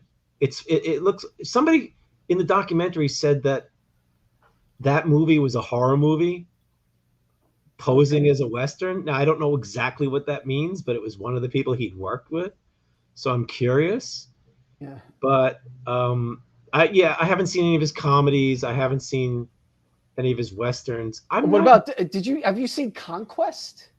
No, that looks hilarious. Yeah, when I originally saw a trailer for that, I didn't know it was him. His daughter worked on that, and she said that it was just nuts to work. Yeah, I'm watching the trailer. I'm going, there's a lot of pussiness in this. Did Fulci direct this? And yeah, because it's pussy and. You almost want to see somebody make a film in his style for every genre that's ever been. Like the Bad News Bears, done by Fulci. So when the three Bad News Bears bang into each other, eyeballs come out. But they all have those dubbed kid voices, though. Right. They all. That's excellent. All of them. Maybe Fulci didn't do that, but I was like, what if you have adults playing the kids like in Burial Ground? That horrible little nipple biting bastard. There is nobody in film that I have wanted to punch in the face immediately. Do something, anything to get them out of the movie. To just remove them from that fucking film so that my eyes can rest, because they're hurting me. Every time that man shows up as that kid, it's almost like the Don't Look Now lady. I get that, but she just shows up at the, she just goes at the end. That little fucking breast biting shit is in that movie for like a while, and he is the scuzziest fucker I've. Ugh. Not a fan. And somehow I've seen that movie twice. That movie's terrible. It is terrible. I mean, most of those, I mean, yeah. But the thing is, I mean, I've totally reversed I don't go for those movies, but after watching a lifetime of horror movies, I'll take a hot, burning car crash, mentally ill mess over needful things, or fill in the blank. Worst, boring, we don't have money, we have no talent. What's a movie I just watched that Last Rites? Woof. I couldn't get through it. God Yeah. bless you. Yeah, Holy well, shit. yeah, I drew a little bit during that one because, well, that's the thing about Mike Norton. Mike, I think, works to all those. I think he's drawing and paying semi-attention, because a lot of movies you can just tune out for long stretches of time because they're just talking in that room, or driving and getting out of the car, getting in the car, getting out of the car, and it's just awful. But I'll take as much as I couldn't stand him. I'll take a Fulci movie or one of those nutbag movies Italian nutbag movies over the equivalent made elsewhere because they are nightmares. You know what I mean? They're incompetent, some of them, but they're fascinatingly bad when not enticing or exciting. I mean the Beyond, to me, like the top of those is the Beyond. Well, the Beyond is like Argento. I feel like the Deep Red is his best. It's all his shit in one movie, and that's his. To me, that's above Suspiria. I think it's a better. I think I understand what you're saying. I think I understand what you're saying about that. In personality, craft, set pieces, and his own fetishes and whatnot. Right. Deep Red is his ultimate movie. Right, and I think that's how the Beyond works for Fulci, because you that's all his things work so much better in that. Yeah. Yeah, they said in the documentary, they said that he really loved the horror films, that he really enjoyed making those, which is funny because it feels like he doesn't. As an outsider, the way a lot of people wrote about him, he was making this stuff and just tossing it out there but they seem to be actually personal films, the way that everybody talked about them. They don't seem to be making shit up. These are the people who made the films with him and grew up with him. His daughters, especially the one that worked with him, they talk about how invested he was in the horror films and how there's a lot of meaning in them for him, even though you watch them, it's hard to process the meaning. Like the way that you're supposed to, like we talk about, you don't want to judge a film based on your research, but if you watch a bunch of Fulci films in a week, you'd be like, I need a break. I need a rest. I feel like I'm dipped in shit. This guy's crazy. Yeah. Especially if you're not aware of Italian horror cinema and genre and stuff. It's like, if you're not used to the idea that reality is not super important, you might end up like me, who just absolutely got turned off and ran. Well, if you see, I mean, the thing is, if you were to see like Don't Torture a Duckling, and what was the other one? I was just thinking, Lizard and Woman in Lizard Skin, or whatever the fuck that's called. They're weird, but they're not as crazy as The Beyond and and Manhattan Baby and shit like that. Well, the thing that's shocking about at least Don't Torture a Duckling is that when you're watching a movie that's fairly conventional, and then suddenly a woman is being beaten to death with a chain, and a priest jumps off. Oh, spoilers! A priest jumps off a cliff, and a mannequin of the priest is then shredded down and his eyes pop out. It'd be like if you were watching like a Hitchcock style film, and then all of a sudden the villain is like eaten by rats, right?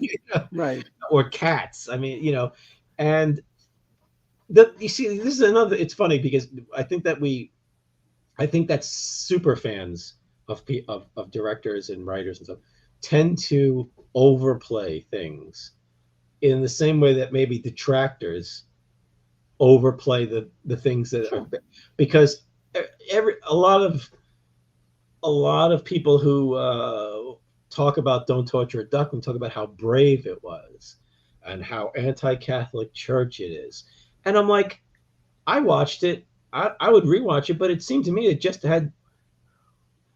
was just a lot of bullshit with some Catholic church stuff in it.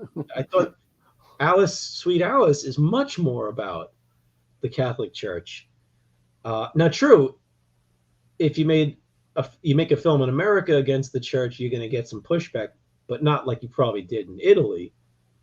But the movie has a fucked up priest in it. It doesn't quite seem to indict the entire, the church as hard as it did. But maybe when it came out, it was much more striking and shocking. But the House with the Laughing Windows, yeah, is much more effective and creepy and angry. Yeah, that's a real. When I was going through my Giallo phase, I went to watch that. I didn't. I watched like 10 minutes. I said I'm not in the mood, and it took me years later to finish it. And that's one of the ones I remember the most. I think it's one of the best Italian horror film. I mean, yeah, I think that's I don't know why that one's not better known. It's crazy, but it's controlled, and it's a giallo. You can argue that it's giallo. I mean, there's a secret. Oh, definitely is. Yeah. And it's not as explosive and it's a little arty, but I thought it was terrific. Well, it's a slow burn to a really crazy ending. And it's fascinating. The characters are interesting. The town is creepy. Mm. I'm a sucker for outsider goes, Innsmouth. Somebody goes to a play or The Wicker Man, or stuff like that. What's a movie that I just did you watch? Eye of the Devil? Eye of the Devil? No, I did not watch Eye of the Devil. I really liked it. People don't seem to like it. I thought it was close to terrific. Mm-hmm. It's got, if nothing else, the cast is fucking insane. David Niven and oh, right, it's right. It's David Niven. Edward Mulhare is in a small role. Why can't I remember who the main character is? The woman. It's Deborah Carr. Deborah Carr, who I'm not a huge fan of. Maybe then you've got David Hemmings and Sharon Tate. Yeah. As creepy twins. One's a witch and one's dressed up in a Robin Hood outfit, and they seem to be omnipresent. And it's about it's the flip side, though. What's fascinating about it is that in a lot of ways it plays as a mirror, as a reverse of The Wicker Man. Well, yeah, it is. The reason I wanted to see that movie is because the folk horror. They talk about it as a folk horror and kind of an inspiration, because you're dealing with the same things. You're dealing with a failed crop. It's like third year of a failed crop in a French town that this family are lords of, or barons or what have, and he's called in to take care of it. And he tells the family, I got to go do something. She brings the kids, and it goes bad from there. Donald Pleasance as a fucking creep. Donald Pleasance, I mean, after seeing him in Wake and Fright, he is just, I have a bigger appreciation. I don't know Wake and Fright. That's the Australian movie that I was talking about. It's thought of as one of the, Mad Max and that. And, okay. Something is this new with, I didn't know he was in that. Yeah, he is terrific in it. Well, the thing that's frightening as interesting fuck. is you got to remember, you got to think a little bit about Donald Pleasance, and I'm not saying this is. I'm saying it's very easy to think of tired John Carradine that he could Oh, be yeah. interesting in some things when he was healthy and applied. And Donald Pleasance definitely loved to work.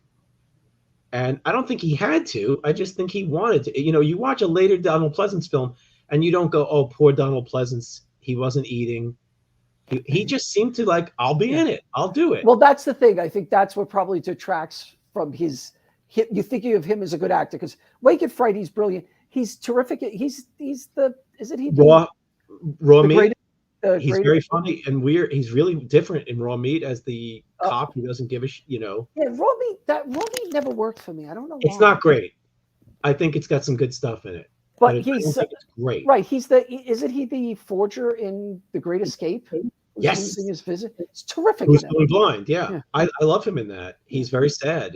He can be a very sad, but then you see him in some of the Amicus films, and he's in some of the comedy bits, and he's really goofy in the vampire thing. Yeah. And is that Monsticle?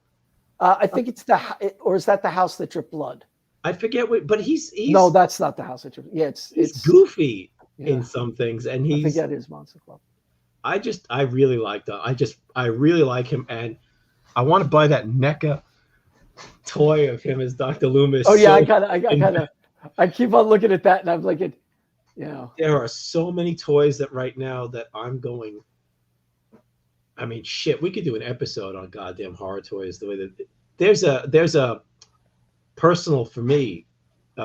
Super 7 put out a Creature from the Black Lagoon. Not the yellow one. That's the one I want. It's the one that they just put out 2. Is that the box? Well, I think there's 3. Yeah, but whatever. Well, it's not the one on the card. It's the ones in the box that they just put out. There's a skinny one and there's a chunky one. Those are based on the toy that I talk about a lot that I had as a kid. That is now worth like hundreds of dollars and you cannot have. Right. This is not the same. I forget what it's called. Azrak. It's like AR. It's really weird. But I found it in a very strange place as a child when my father took me to the Jewish part. I think I've talked about this on the podcast. On Sundays, he would take me and my sister to where they'd shut the streets down in the Lower East Side in the Jewish neighborhoods, the Jewish retail, and everything would be open to walking, and people would everything was open and you just buy stuff. And he was probably doing work down there because it turned out that almost all the places that he was taking us, he was doing work. You know, he'd be, I'm visiting friends, but we'd stop going there. Going to the auto supply place on Sunday, a great place to take your kids. And then the fucking Israeli pizzeria and falafel joint in the city, and we'd sit in the seats in the back for hours doing nothing. He didn't even fucking go bring some goddamn books. This is some of the most horrible times of my life. But one time we went to Schmata Alley, and there was this off-brand weird Creature from the Black Lagoon, which I fucking loved. But it had metal pins where thick metal pins. I got the big one. I didn't even know there was another one until years later. And it kept falling apart though. The arm would keep falling off. And when I got rid of all my toys, when I moved to Staten Island, thinking that I was a big boy, and I got rid of that with all my Migos and all my G.I. Joes and all my Micronauts. So yeah, but that's what they're based. That's how insane toys are right now. That a company that actually has a company that's not making 10 of something is making a toy based on a toy collector item that nobody really knows about. So yeah, I would like to get that. There's so many nice toys coming out lately. I can't remember, but I follow all these toy companies on Instagram, and it's like almost every fucking day something comes out that I'm like, oh yeah, it's bad. There's a couple of Kurt Russells that are absolutely amazing. Yes, those look fantastic. Yeah, holy shit. Yeah, I would. Yeah, there's a Michael Myers Loomis set that looks really good. I wanted those Halloween 3 Oh, I'm sorry. Yeah, I'm glad I got those because Yeah, that was. I really, I mean, I haven't been able to get anything lately. I should, I've been on a book. Yeah. I haven't been buying books much lately, but if I find it cheap, it's funny that the Jaguar Hunter, the Lucius Shepherd, I got it cheap on eBay. Oh, that's cool. Like half of what we found it for, because I was regretting not picking that up, but when we went book hunting. Yeah. Is anybody out there? Yes, we have about 7 viewers right now, but we've actually been on for almost 3 hours and 10 minutes. So I'm wondering if that's what I'm saying. If anybody has anything to say, we should probably cut this. Yeah, we're probably gonna cut just because we'd be embarrassed to say that we talked for 5 hours straight, even though I could do it. But so so I guess that's probably it. Thanks for showing up. Thanks if you watch this later. Happy Halloween. Real quick though, I don't know if we're going to do the recommendation episode, but we were talking about doing Mandy as its own thing, and then I think we had another one. And folk horror. We were good. We want to talk about folk horror. I definitely want to talk about Eye of the Devil. Yeah, because I found it fascinating. It's not perfect. Right. I'll actually finish it. It's really worth seeing. I mean, it's beautiful looking, if nothing else. I mean, it looks like one of the better episodes of Danger Man, or it's got that aesthetic of the black and white television series, especially when David Niven's driving his car through the hedgerows, that kind of thing. Halloween 3 tiki mugs. Yeah, I have seen them. This is all that stuff. It's just too much shit, I'm writing that. Yes, I want to. I haven't seen that. Hold on. Well, maybe I could find it real quick. Let's see. I got to draw. We do good content, I think. I'm sorry? We do good content. We're looking up tiki mugs. Yeah, I think so. We could do this more often, even. I mean, Halloween 3 tiki mugs. I have some really nice tiki mugs that Sarah got me from the Horror and Clay dude. I don't know if he's done anything recently, but he was making the one that I really want is the Carcosa. He did a King in Yellow mug, tiki mug. Thank you. Yeah, we want to keep doing it. Oh yeah, this just been really difficult. Yeah, it's just getting the time. I mean, look, with your computer working as well as this, this is good. These in. This helps. Yeah, definitely. Because that was one reason, it's one reason I haven't been trying to play any role playing. It's funny that real quick, you were talking about role playing game scenarios, and Scott Dorwood, who I hope who has talked about the podcast. He's one of the 3 guys who does the Good Friends of Jackson Elias, the Blasphemous Tones. Hey. Hello. I always feel tired when I see her Instagram posts, because it's like so much physical labor. Yeah. And I'm just like, I don't know how to screw in a fucking light switch. Like, I'm afraid the bulb's gonna go out in a ceiling thing. And you're not mechanical, and you're not techie either. I am so bad at anything involving mechanics or electronics or actual thought.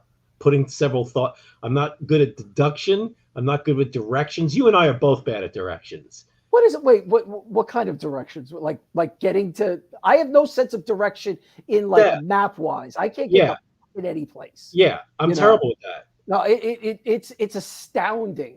My thing is that I can't. If you give me directions, I'll even fuck them up. Even if they're, you'll give me, and I'll say, I've got to turn on Edgar Place. Why did I just went right through that? And I will. I go places by visual checkpoints. Like, I know here's where the mail car is. The way I go to your house is I go, okay, I turn in between the 2 shopping centers. I don't know the names of streets, is what I'm saying. So I turn in between these 2, where the fudge joint is, Phil's Fudge or whatever. I turn here, I go to this thing, and I can sneak through there's this extra turn here, and then I find a church, and I turn at the church. I don't know streets. I will lose directions, and I'll go, I hope I know how to get somewhere. That's fine. But if somebody this is the problem. Manhattan has changed so much from when we used to go in all the time. Oh yeah, yeah. I will go someplace. I remember I got lost going to SVA years ago because they put up a new apartment building somewhere, and it threw off my sense of the landscape. Yeah. And they cut a street off around 14th Street. And I'm like, I can't get to Irving Plaza to turn up here to. It was fucking ridiculous, and I got lost for like 10 minutes going to a place that I used to know how to get to.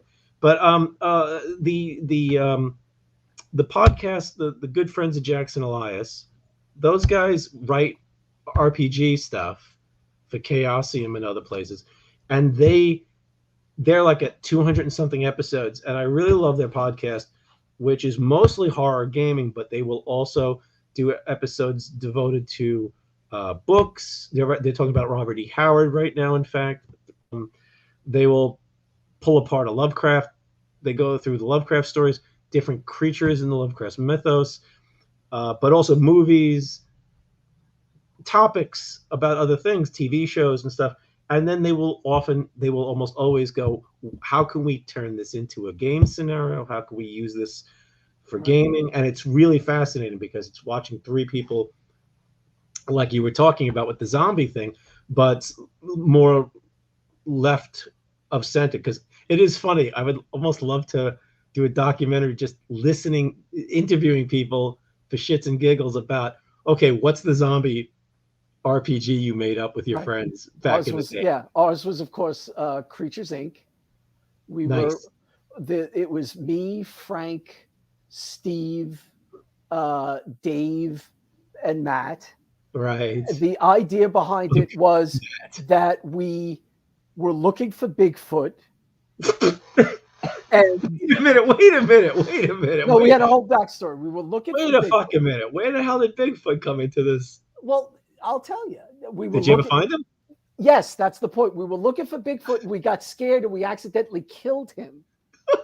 And to keep it secret. What was this, a drug deal gone bad or something? No, and the government gave us a license to kill. So we all had a license to kill from the government.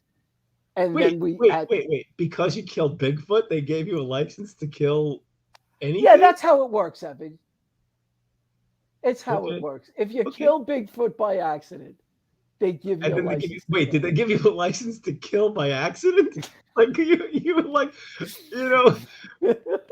look out! He's got a license to kill by accident. No, it was, and then and that was our, we did a cult investigations and the zombie stuff. This is much better than what we had, which was just zombie out. We didn't even have a name for it. It was just a zombie outbreak. You're on Staten Island. You use the things that you are who you are, and right. And we always ended up getting killed. Right. And one time, I don't know why we did this. We went to Playland in Times Square and drove trucks on either side, just like in Dawn of the Dead, so we could play pinball and video games and shit. Makes no sense. Yeah. We got killed in Playland. But we never made it out. We'd always do the same things. We'd go to the Kmart on Highland Boulevard and scour out that. We'd go to the why can't I remember the name? The place where the. Well, when we were kids, Kmart had guns. I think. Yeah. So you could get. Yeah, we'd buy flashlight. We'd steal flashlights, but constantly we'd go someplace. And go, oh no, they've already cleaned that joint out. Like, okay, that makes sense. We'd go to the precincts. We'd go to the precinct on Highland Boulevard. Then we'd go up to the Kmart and the Masters, and we'd go to the Armory. Oh, you'd go to the right. You go to the Armory. That's what I was trying to remember. Right. And of course, we don't take a tank or anything like that. But we'd actually go to people's houses and try to find them. If we didn't like the person, we'd go to their house and kill them. So we'd go over to like Mike Murphy's house and torch his house. It was really the weirdest thing. We got all these microaggressions and full-on aggressions against people we did not like. And it's like if Alan Doctor was not there, we'd always go to Alan Doctor's house and kill him. Which is really fun. Wait, did you reset the game every time you played? Yeah. We would reset it based on who was there and just try something else. And, it would be like Escape from New York zombie stuff. And we didn't play it that often. And it wasn't really, we didn't really have rules or regulate it. It was just kind of like adapting a few D&D Champions things. Okay, yeah. But it was very easy to get killed. And there was no investigation whatsoever. And we had no license to do anything. It was just the idea of zombie apocalypse happening and using your knowledge of your real life. Right. But we didn't have Bigfoot. That's fascinating. Yeah. We had no backstory whatsoever. It was like the opening of the Dawn of the Dead remake. You wake up, shit's going down. I could get to Rob Beck's house and to Pete Farrell's house because they're really close by, and Ronnie Camacho, but we had to run to go to Alan Douglas' house, and then we had to kill him because he turned into a zombie. And I think sometimes we'd fuck people up, even if like we'd sacrifice them and throw them down the stairs to slow down the zombie. It was very teenage bullshit. Yeah. So, all right, yeah, we let's. Oh, it's funny. I was going to tell you, it was pouring when the laptop went down, and I was gonna like, if it wasn't raining, I would have just gotten in the car and come over, and we could both be like sweethearts of horror together, going like, tear them apart role-playing games starring Bigfoot. Ooh. We could look. I've often wondered if we should do one of these like in the same place so we could react to things. Yeah. Well, I'd have to set it and up. make sure that my fucking computer doesn't screw up everything. But this computer's working better. See, No, I'm really excited because even with the frame rate being fucked up, I might even be able to maybe play a role-playing game again because I played a couple of times with Scott, in fact, and play tested a couple of games of Call of Cthulhu. And I know you're not into RPGs, but I hate them. I know you do. Because you might have to do something stupid like wear pink bunny ears. It's not that. It is you know why I don't like it. You're you LARPing. No, LARPing. Let's not get into the LARPing. I don't know if I don't think I could do LARPing. My personality, no. You know. It'd be good, Pat Miller LARPing, because he's the guy who went to the Renaissance Fair and started. You have blood all over you. No, you don't. He's just filthy. Oh, me lord. The space for relieving yourself. You go, I just want to know where the fucking bathroom is. I hate that. And the Renaissance Fair, I really hate. I think Jim Hanley described it as you go in an open field, you get skin cancer and eat a big turkey leg. That's the Renaissance Fair. It's not for me. I think they once they made more money, they had it where there's trees now. They brought in trees. You don't have to get the skin cancer so much because you can wear the helmets and shit of leather. But the thing I like about the Renaissance Fair is I was wondering if they're letting COVID be their Black Death now, and they're like really enjoying that kind of shit. That that there's actual dark. Renaissance Fair's got a Renaissance Fair. They want to stay open, right? Like Florida, it's going well there. You could go to Florida, have a Renaissance Fair, and actually have dress up as the plague doctors and watch people actually die. I'm not saying I condone this or want this. I'm just saying that it is a map for certain businesses to stay in business. Because economy above all, right? Capitalism above all. Right. And the King's drumstick, Chaucer and Shakespeare at the same time. Knight Riders. If there's a director's cut of Knight Riders, don't tell me because I don't want to know. That was a long movie. We went to see that one. I wish there was more horror in this. Oof. I wish there was less Tom Savini in this. Nothing personal because I think he's a pisser, but he because that does feel like watching LARPing. That's Yeah. It was a cute idea, but nah. Yeah. Fuck it. All right. Well, I guess that's it, guys. Thanks for coming. Have a happy Halloween. Yeah, have a great great Halloween. As I don't know what it's going to be like because we're not doing it. I got tons of you buy a lot of candy, yeah. But I'm still you worry about it. Am I should I not be doing? Last year I put candy on the porch and would just throw it in there. I don't know. Why don't you just like throw the candy at kids as they just go, don't come near me. Like if I had a gun, like a t-shirt gun. Poof. Yeah. T-shirt gun the kids with candy. Poof. Snicker them. Poof. Yeah. Snicker them? Knock them into pieces. Reese's Pieces them. Yeah. Button candy. Happy Halloween, everybody. Stay safe. You cut me off in my I wanted to cut you off. I could just push a button. You should do it. Good night. Push the button. Pull the string. I'm pushing it now. Good night.